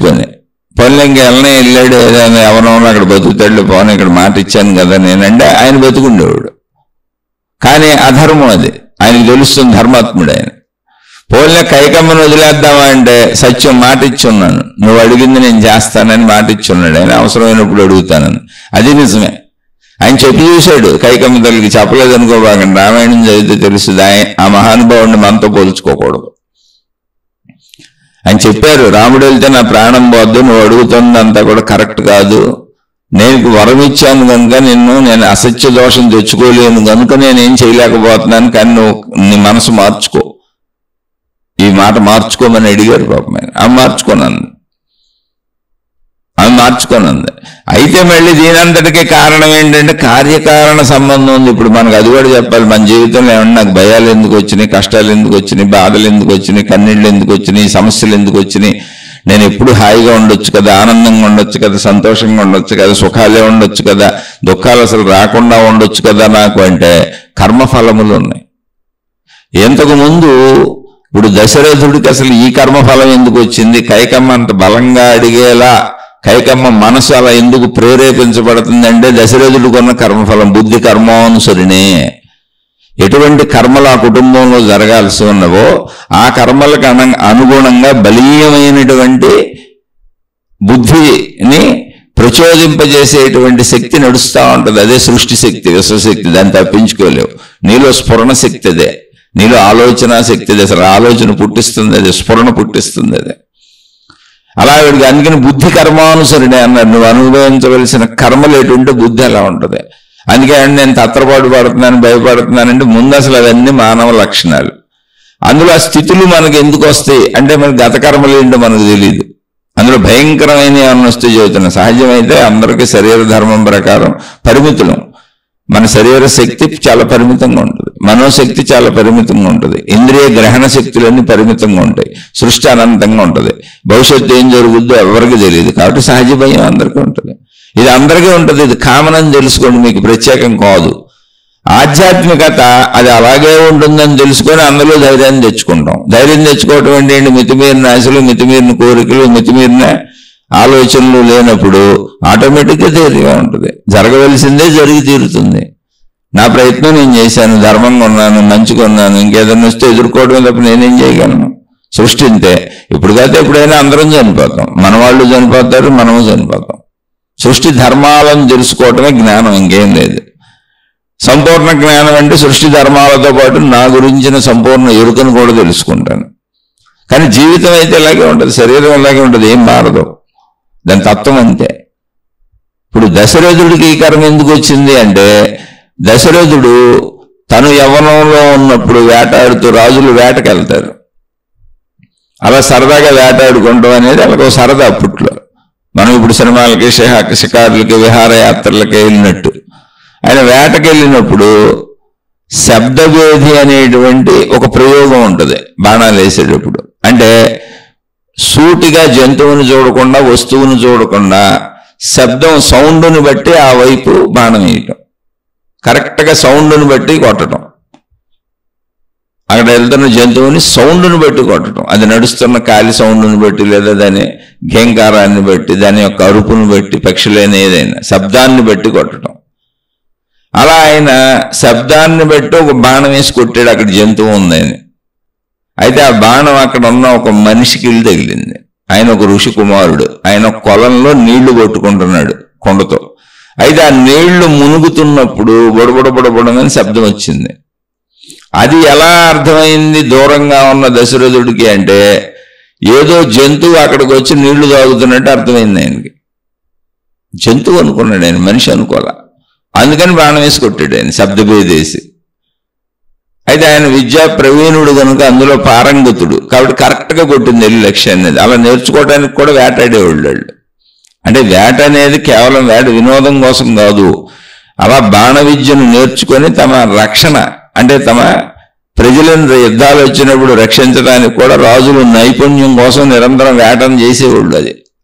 అది నేర్చుకోవటానికి, నిపుణతకు కూడా అది ఒక రకమైన పరీక్షగా పెట్టుకునేవాళ్ళు.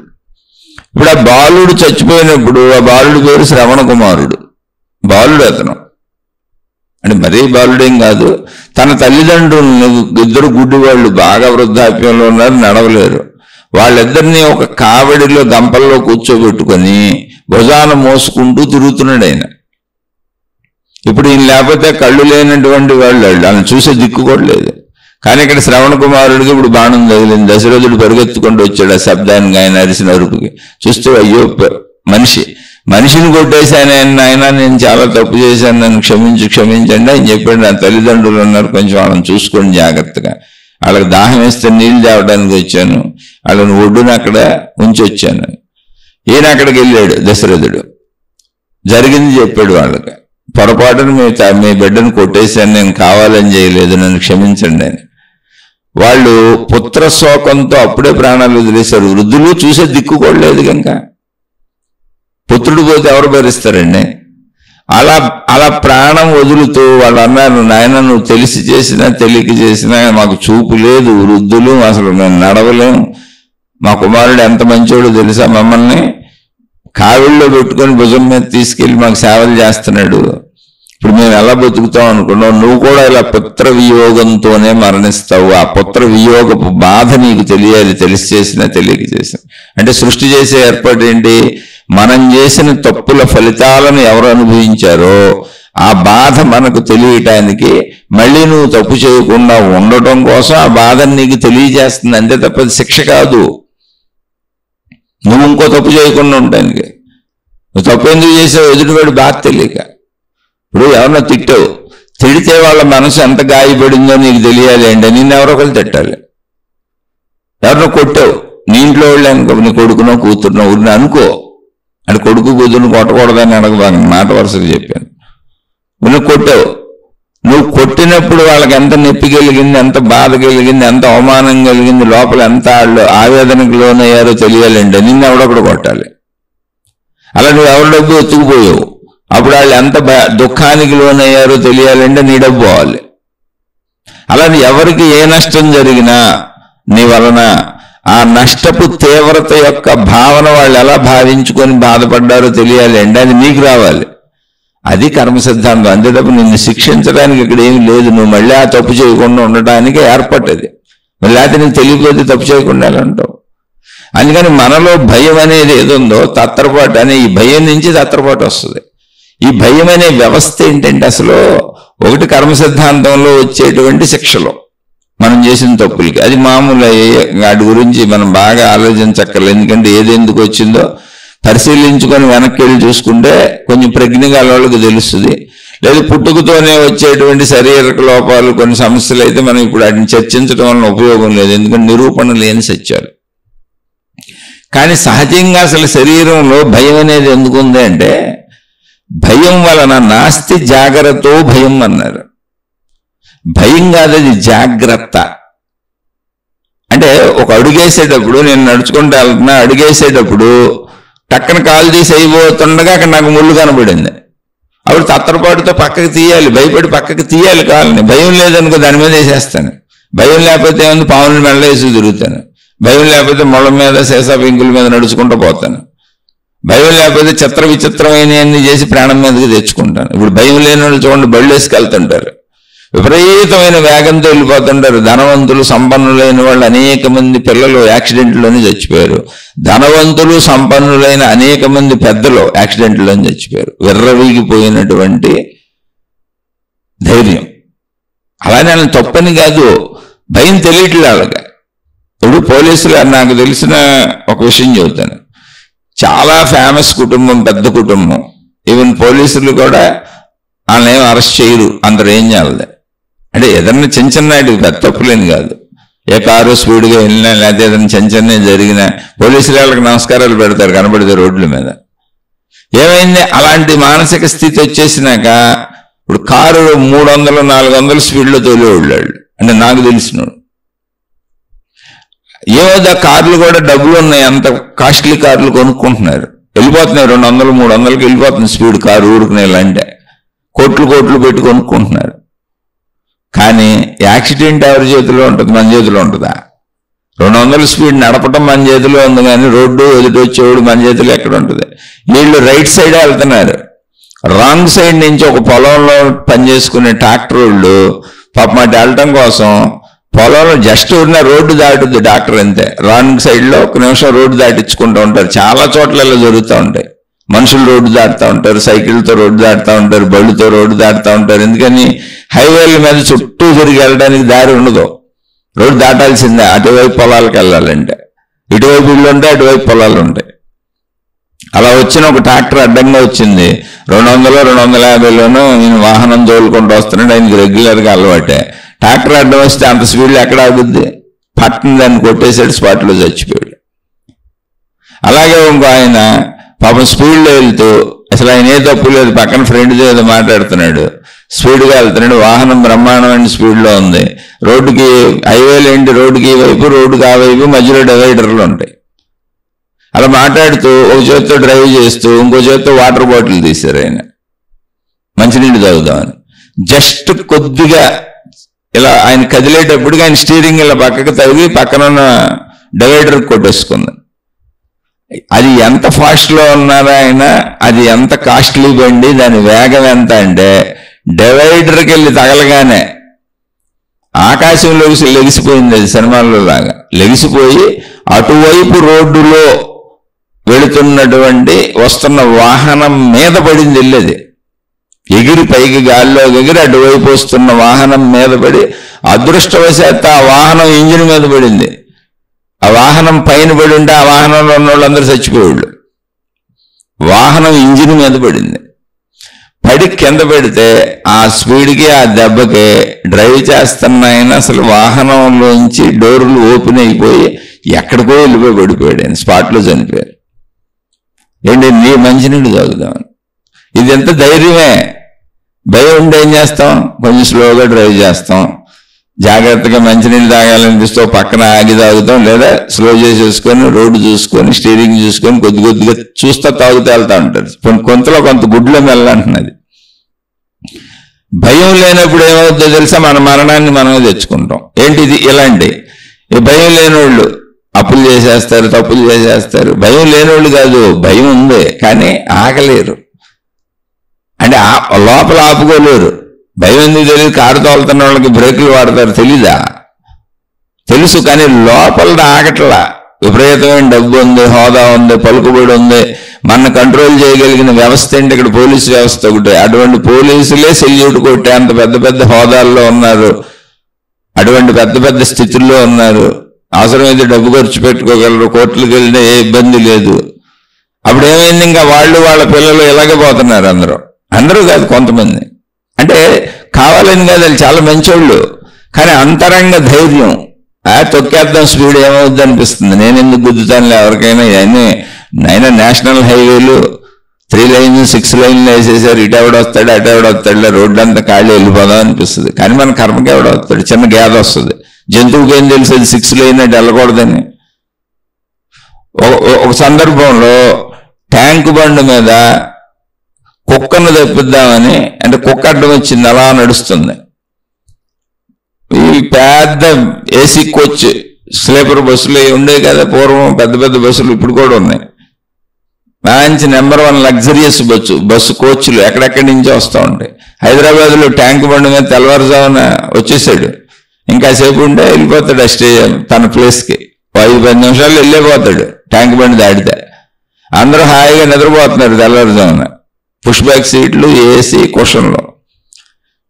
జస్ట్ కుక్క అడ్డం వచ్చింది, బ్రహ్మాండమైన స్పీడ్లో వెళ్తున్నాడు. తెల్లవారుజామున మనుషులు కూడా ఎవరు అడ్డం ఉంటారుగా, వెళ్తున్నాడు. కుక్క అడ్డం వచ్చింది. అయ్యో కుక్క చచ్చిపోద్దని పక్కకి తిప్పాడు.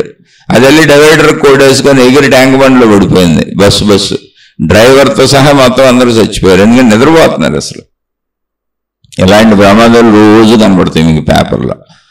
అది భయం యొక్క స్థాయి తగ్గడం వలన. వాళ్ళకి యాక్సిడెంట్లు తెలియక కాదు, భయం లేక కాదు, భయం యొక్క స్థాయి తగ్గింది, జాగ్రత్త తగ్గింది. లోపల ఏదో రోజు డ్రైవ్ చేసి చేసి చేసి ఏదో తెలియని ఒక మూర్ఖ ధైర్యం పెరిగిపోయింది. అది మన చావుకు, వినాశనానికి కారణం అవుతుంది. భయం లేని మనిషి భూమి మీద ఉన్నాడు. భయం అనేది జాగ్రత్త కోసం ఇవ్వబడింది. ఆ జాగ్రత్తలో, ఆ భయంలో తత్రపాటు వస్తుంది. అంటే జాగ్రత్త ముదిరితే భయం అవుతుంది. జాగ్రత్తే భయం, కానీ జాగ్రత్త ముదిరితే భయం అవుతుంది. జాగ్రత్త ఎందుకు ఇవ్వబడింది? నాస్తి జాగ్రత్త భయం. జాగ్రత్త అంటే ఒక మెలకువ, ఎరుక, స్పృహ. నేను చేస్తున్న పనిలో ఉండేటువంటి కష్ట నష్టాలేంటి, ఇబ్బందులేంటి, ఎటు నుంచి ఏ ప్రమాదం రావచ్చు, దీనివల్ల ఏ నష్టాలు జరగవచ్చు అనేటువంటి విచక్షణ జ్ఞానపు ఎరుక, జాగరూకత అంటారు. అది జాగ్రత్త అండి. జాగరూకత అనే పదం జాగ్రత్త అయింది. నాస్తి జాగ్రత్తో భయం. జాగరూకత ఉన్నవాడికి భయం ఉండదు అని. ఎందుకు భయం ఉండదంటే నేను ఎప్పుడు ఎరుకుతో జాగ్రత్తగా పని చేసుకుంటున్నా, ఆలోచించి చేసుకుంటున్నా. కానీ భయం అనేది, ఆ జాగ్రత్త అనేది భయపు లక్షణమే.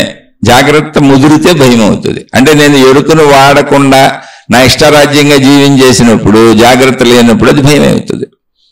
అయ్యో ఇష్టరాజ్యంగా చేస్తేనే ఇప్పుడు ఇది ఎలా అనుభవించాలని. అందుకని శరీరంలో భయం అనేది ఎందుకు పెట్టబడింది, బాధ అనేది ఎందుకు పెట్టబడింది? ఇప్పుడు బాధ ఎందుకు పెట్టబడింది? ఎదుటోడు బాధ తెలియటం కోసం, లేకపోతే నువ్వు బాధించుకుంటూ వెళ్ళిపోతావు.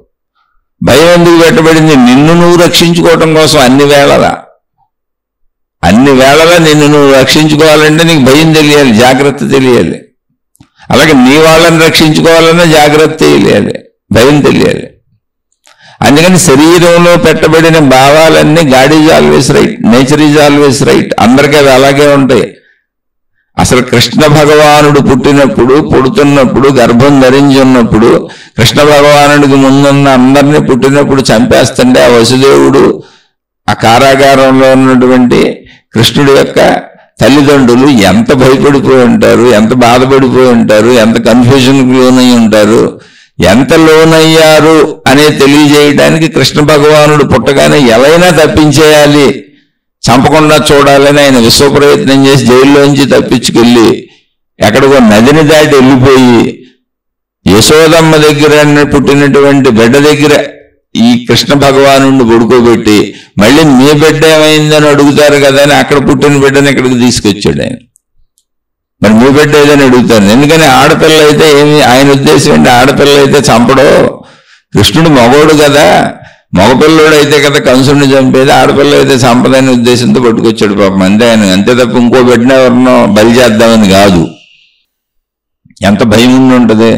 ఈ చరిత్రలు అలా చదవట్లే, ఎవరో మహిమలుగా మాయలుగా చదువుతున్నారు. మరి ఇంకేం చేయాలి? ఇప్పుడు చెప్పేవాళ్ళు కూడా అలాగే చెబుతున్నారు. దేవుడి యొక్క మహిమలు, మాయలు, గొప్పతనాలు, లీలలు, శక్తులు చెబుతున్నారు తప్ప వాస్తవికంగా నీ జీవితంలో ఆచరించుకోవడానికి మనకు రచించి ఇచ్చారు పూర్వీకులైన మహాత్ములు. దేవుళ్ళకే ఇంత తప్పనప్పుడు నువ్వెంతనైనా ధర్మంగా ఉండు, దేవుళ్ళకే ఇంత తప్పనప్పుడు, దేవతలకే ఇంత తప్పనప్పుడు, దైవ లోకాల్లోనే ఈ గుణాలు ప్రదర్శించబడుతున్నప్పుడు మీరంతా మానవులు జాగ్రత్తగా ఉండండి. అందుకే మీకు తెలియజేస్తున్నాము. ఇది ఆధ్యాత్మిక చదువు, ఆత్మజ్ఞాన చదువు. మీరు దేవుళ్ళని ఆరాధించి పూజించి అర్చించి వాళ్ళ నుంచి వరాలు పొందడానికి, మీరు లాభాలు పొందడానికి కాదు నాయనా. వాళ్ళ నుంచి మీరు జ్ఞానం తెలుసుకొని సక్రమంగా జీవించడానికి అందించినటువంటి ఆధ్యాత్మిక చదువుది అని చెప్పేవాళ్ళు ఉంటే ప్రజలందరూ కూడా పాపం నిజంగా మంచిగానే చదువుకునేవాళ్ళు. కానీ పాపం వీళ్ళు ఎందుకు చెప్పట్లేదు చెప్పేవాళ్ళు? వాళ్ళ మతం ప్రచారం జరగాలి, వాళ్ళ మార్గం ప్రచారం జరగాలి, వాళ్ళ దేవుడు ప్రచారం జరగాలి. తద్వారా వాళ్ళు ప్రచారకులుగా వాళ్ళు గొప్ప కీర్తిని పొందుతారు. ఎందుకని? మతం అంటే అక్కడేం లేదు, పేరు. దేవుడు అంటే అక్కడ ఎవరు లేరు, బొమ్మ. మార్గం, విధానము, సాధనా విధానాలన్నీ నేను పెట్టినాయే. కాబట్టి ఇప్పుడు ఆ మతం పేరు మీద, ఆ దేవుడి పేరు మీద అన్ని అనుభవించేది, అన్ని పొందేది ఎవరు? నేనే. కాబట్టి నాకు అన్నీ లభించడం కోసం దాన్ని నడుపుతూ ఉంటాను. నా అహంకార తృప్తి కోసం, నేనన్నీ పొందటం కోసం, నా సౌఖ్యాల కోసం, నా భావన కోసం, నేను సృష్టించుకున్న నా త్రిశంకు స్వర్గంలో నా రాజ్యాధిపత్యం కోసం మహిమల మాయలే ప్రచారం చేస్తాను. వాస్తవికత నేర్పాననుకో ప్రజలందరూ చక్కగా హాయిగా శుభ్రంగా ఎవరికాళ్ళు వాళ్ళ మీద వాళ్ళు ఆధారపడి వాళ్ళ ఇంట్లో వాళ్ళు కూర్చొని వాళ్ళనే వాళ్ళు గమనించుకుంటూ, వాళ్ళని వాళ్ళు చూసుకుంటూ, వాళ్ళని వాళ్ళు మార్చుకుంటూ జీవిస్తారు. అప్పుడు నా అవసరత ఏముంది? నా కాళ్ళ మీద ఎక్కడ పడతారు? నాకు ఫీజులు ఎందుకు ఇస్తారు? నన్ను గురువు ఎందుకు అంటారు? నన్ను మహాత్ముడు ఎందుకు అంటారు? నన్ను దేవుడు ఎందుకు అంటారు? నాకు ఆర్తపాటలు ఎందుకు పాడతారు? నా ఫోటోలు ఎందుకు పెట్టుకుంటారు? నన్ను ఎందుకు పూజిస్తారు? అలలాళ్ళు గుణమార్పు తెచ్చుకుంటారు. కాబట్టి ఆ గుణమార్పు వైపు మిమ్మల్ని వెళ్ళనివ్వకుండా మహిమలో మాయలు, కల్పనలని దేవుడి పేరు మీద, దేవతల పేరు మీద, ఈ మతాల పేర్ల మీద, ఈ మార్గాల పేర్ల మీద ఇవన్నీ సృష్టించేసి మిమ్మల్ని మా అధీనంలో ఉంచుకుంటాం. మీరు మేము చెప్పినట్టు నడవండి. మత కథలు పెడతాం, మత గొడవలు పెడతాం, భౌతికంలో, రాజకీయంలో, ఏదైనా సరే ఇంకా ఆధ్యాత్మికంలో మొత్తం మీరందరూ మా అధీనంలో నడిస్తే మతం అంటే ఏముంది? మతానికి పేరు అక్షరాలు ఉన్నాయి అంతే. మార్గ విధానం, సాంప్రదాయం ఏముంది? మేము చెప్పేదే. మేము ఎప్పుడెప్పుడు ఏం చెబితే అదే కరెక్ట్. దేవుడు అంటే ఎవరున్నారు? ఎవరు లేరుగా, బొమ్మలేగా. భావన బొమ్మ. కాబట్టి ఇప్పుడు ఆ దేవుడి పేరు మీద అనుభవించేది ఎవరు? నేనే. ఆ మత పెద్దనే, నేనే దాన్ని నడిపే గురువుని. ఆ మతం పేరు మీద అనుభవించేది ఎవరు? అక్షరాలకి నేనే. అవన్నీ అనుభవించేది, పొందేది, పూజించేది, ఇప్పుడు దేవుడిని అయిపోయేది అన్నీ ఎవరు? నేనే. నా ఈగో, నా అహంకారం, నా కల్పన, నా సృజనాత్మకత, నా మానసిక లోకం, నా త్రిశంకు స్వర్గం, మీ అందరి మీద దాన్ని రుద్దుతాను. నా త్రిశంకు స్వర్గంలో నేను రాజుని, రారాజుని కూర్చుంటాను. కాబట్టి మిమ్మల్ని ఇందులోంచి బయటకు వెళ్ళనివ్వను. అందుకని ఇలాంటి ఎన్నైనా తయారు చేస్తాను. ఎందుకని నా మనుగడ అంతా దీని మీద ఉంది కనుక. ఇలాంటి వాళ్ళు ఉంటారు, కానీ జాగ్రత్తగా ఉండండి. కానీ అందరూ ఇలాంటి వాళ్ళే ఉంటారా? కాదు. కోటికి ఓ 10 మంది ఇలాంటి వాళ్ళు ఉంటారు. మిగిలిన వాళ్ళందరూ మంచోళ్ళు కాబట్టి మనం ఇప్పటికీ చెప్పుకోగలుగుతున్నాం. లేదా ఇంత జ్ఞానం మందాక ఎవరు అందించేవాళ్ళు? మన ముందు తరాల మహాత్ములందరూ మంచోళ్లే కనుక వాళ్ళు అందించారు కనుకనే మనం ఇప్పుడు చెప్పుకుంటున్నాం. కాబట్టి మంచి వాళ్ళు ఎలా చెబుతారంటే మహిమలు ఉండవు, మాయలు ఉండవు, అద్భుతాలు ఉండవు, ఏముండవు. నీ వాస్తవిక జీవితానికి దగ్గరగా దైవ జీవితాలను చూపించారు. నాయన దేవుడికే ఇలా జరిగితే, దేవుడి దగ్గరే ఇలా జరిగితే, దైవత్వంలోనే, దేవతాలోకాల్లోనే ఇలా జరిగితే ఇంకా అంతకంటే తారస్థాయి ఏముంది నాయన? ఇంకా మానవ లోకంలో మీరు ఎంత జాగ్రత్తగా ఉండాలో చూసుకోండి.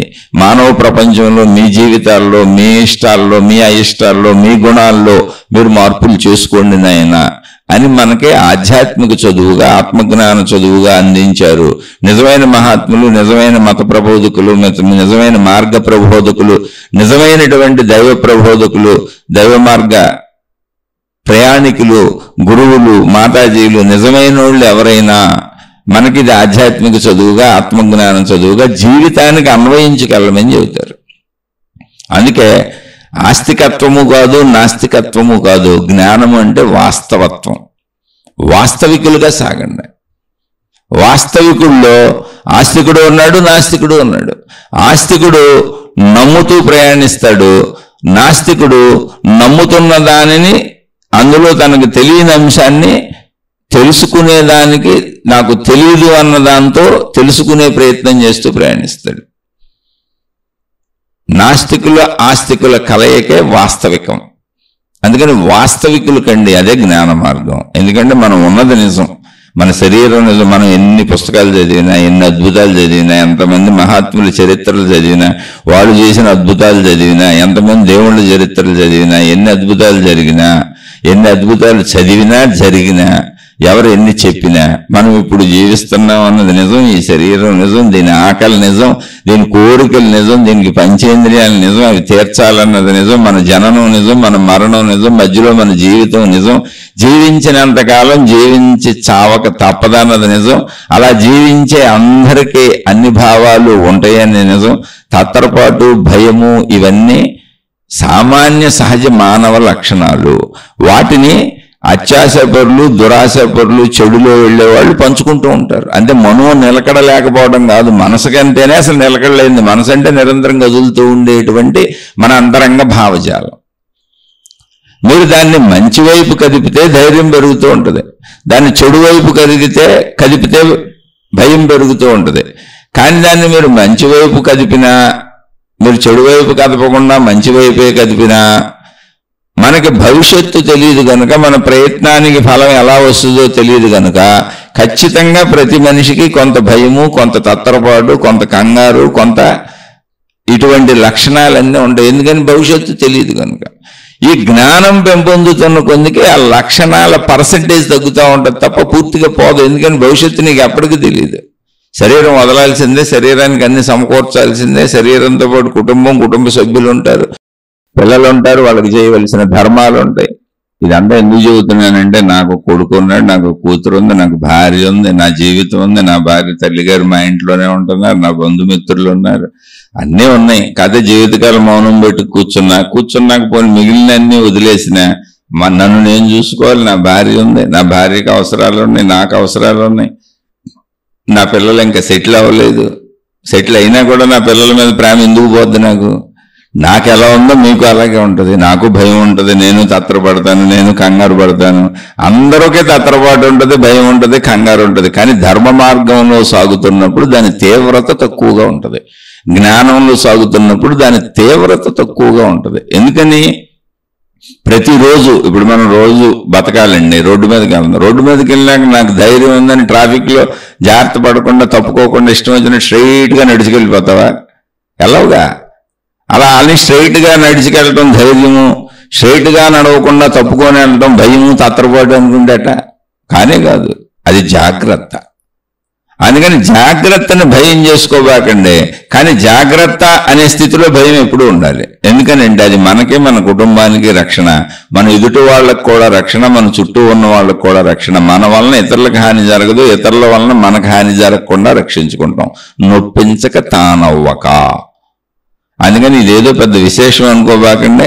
అలానే మనసు నిలకడ లేదని అసలు అనుకోబాకండి. మనసుకి నిలకడ లేకపోవడమే మనసు లక్షణం, దానికి నిలకడ రాదు.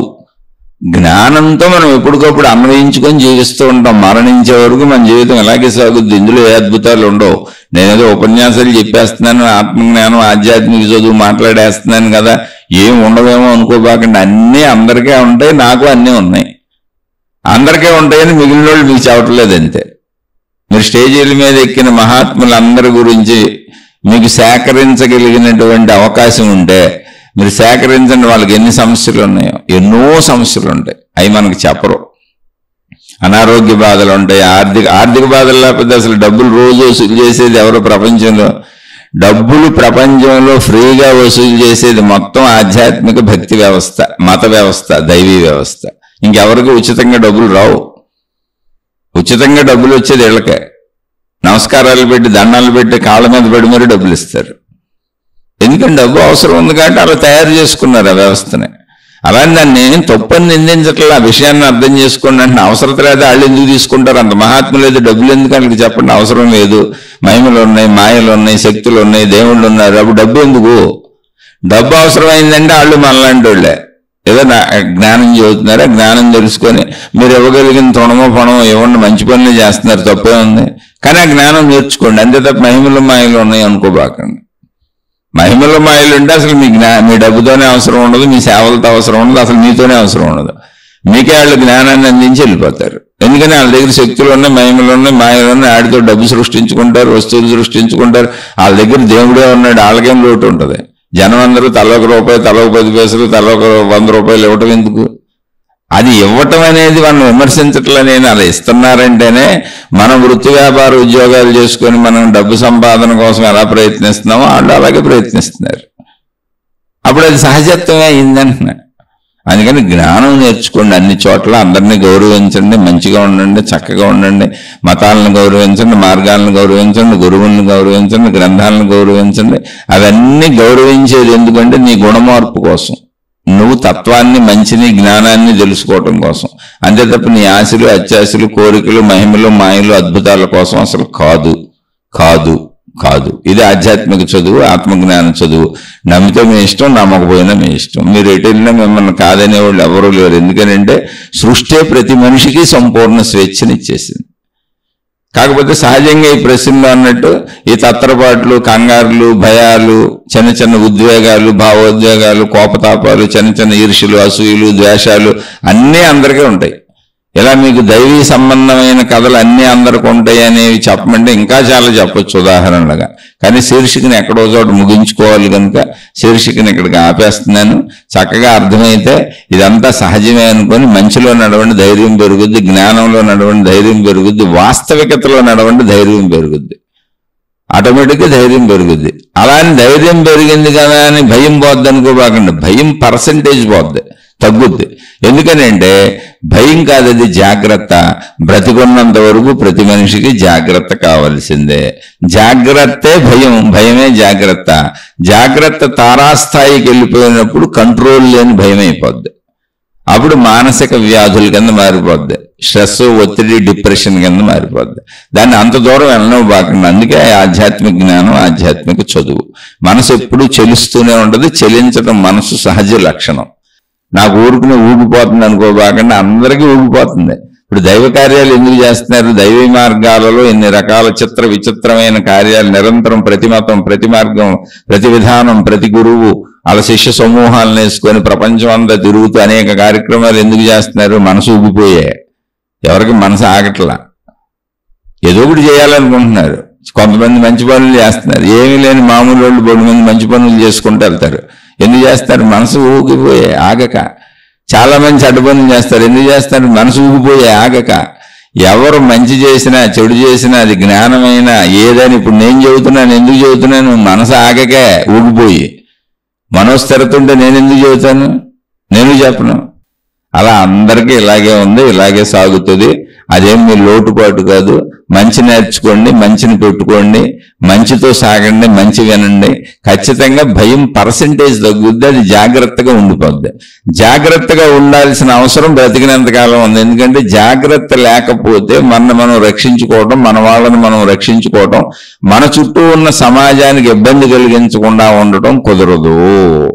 అందుకని భగవంతుడు ఆ గుణం పెట్టాడు. God is always right, nature is always right, universe is always right right right. ఈ సూత్రాన్ని అర్థం చేసుకొని బతుకుదాం. శుభమస్తు. మీకు, మీ కుటుంబ సభ్యులకు మేలు చేకూరుగాక. మరొక కొత్త శీర్షికతో కలుసుకుందాం. ఒకవేళ నేను చెప్పింది ఎవరికైనా నచ్చకపోయినా, ఒకవేళ మీకు నమ్మకం అనిపించకపోయినా, మీకు అర్థం కాకపోయినా, ఇది మీ మార్గం కాదు. హాయిగా మీకు అర్థమైన మార్గాల్లో సాగిపోండి. నేను సామాన్యుడినే.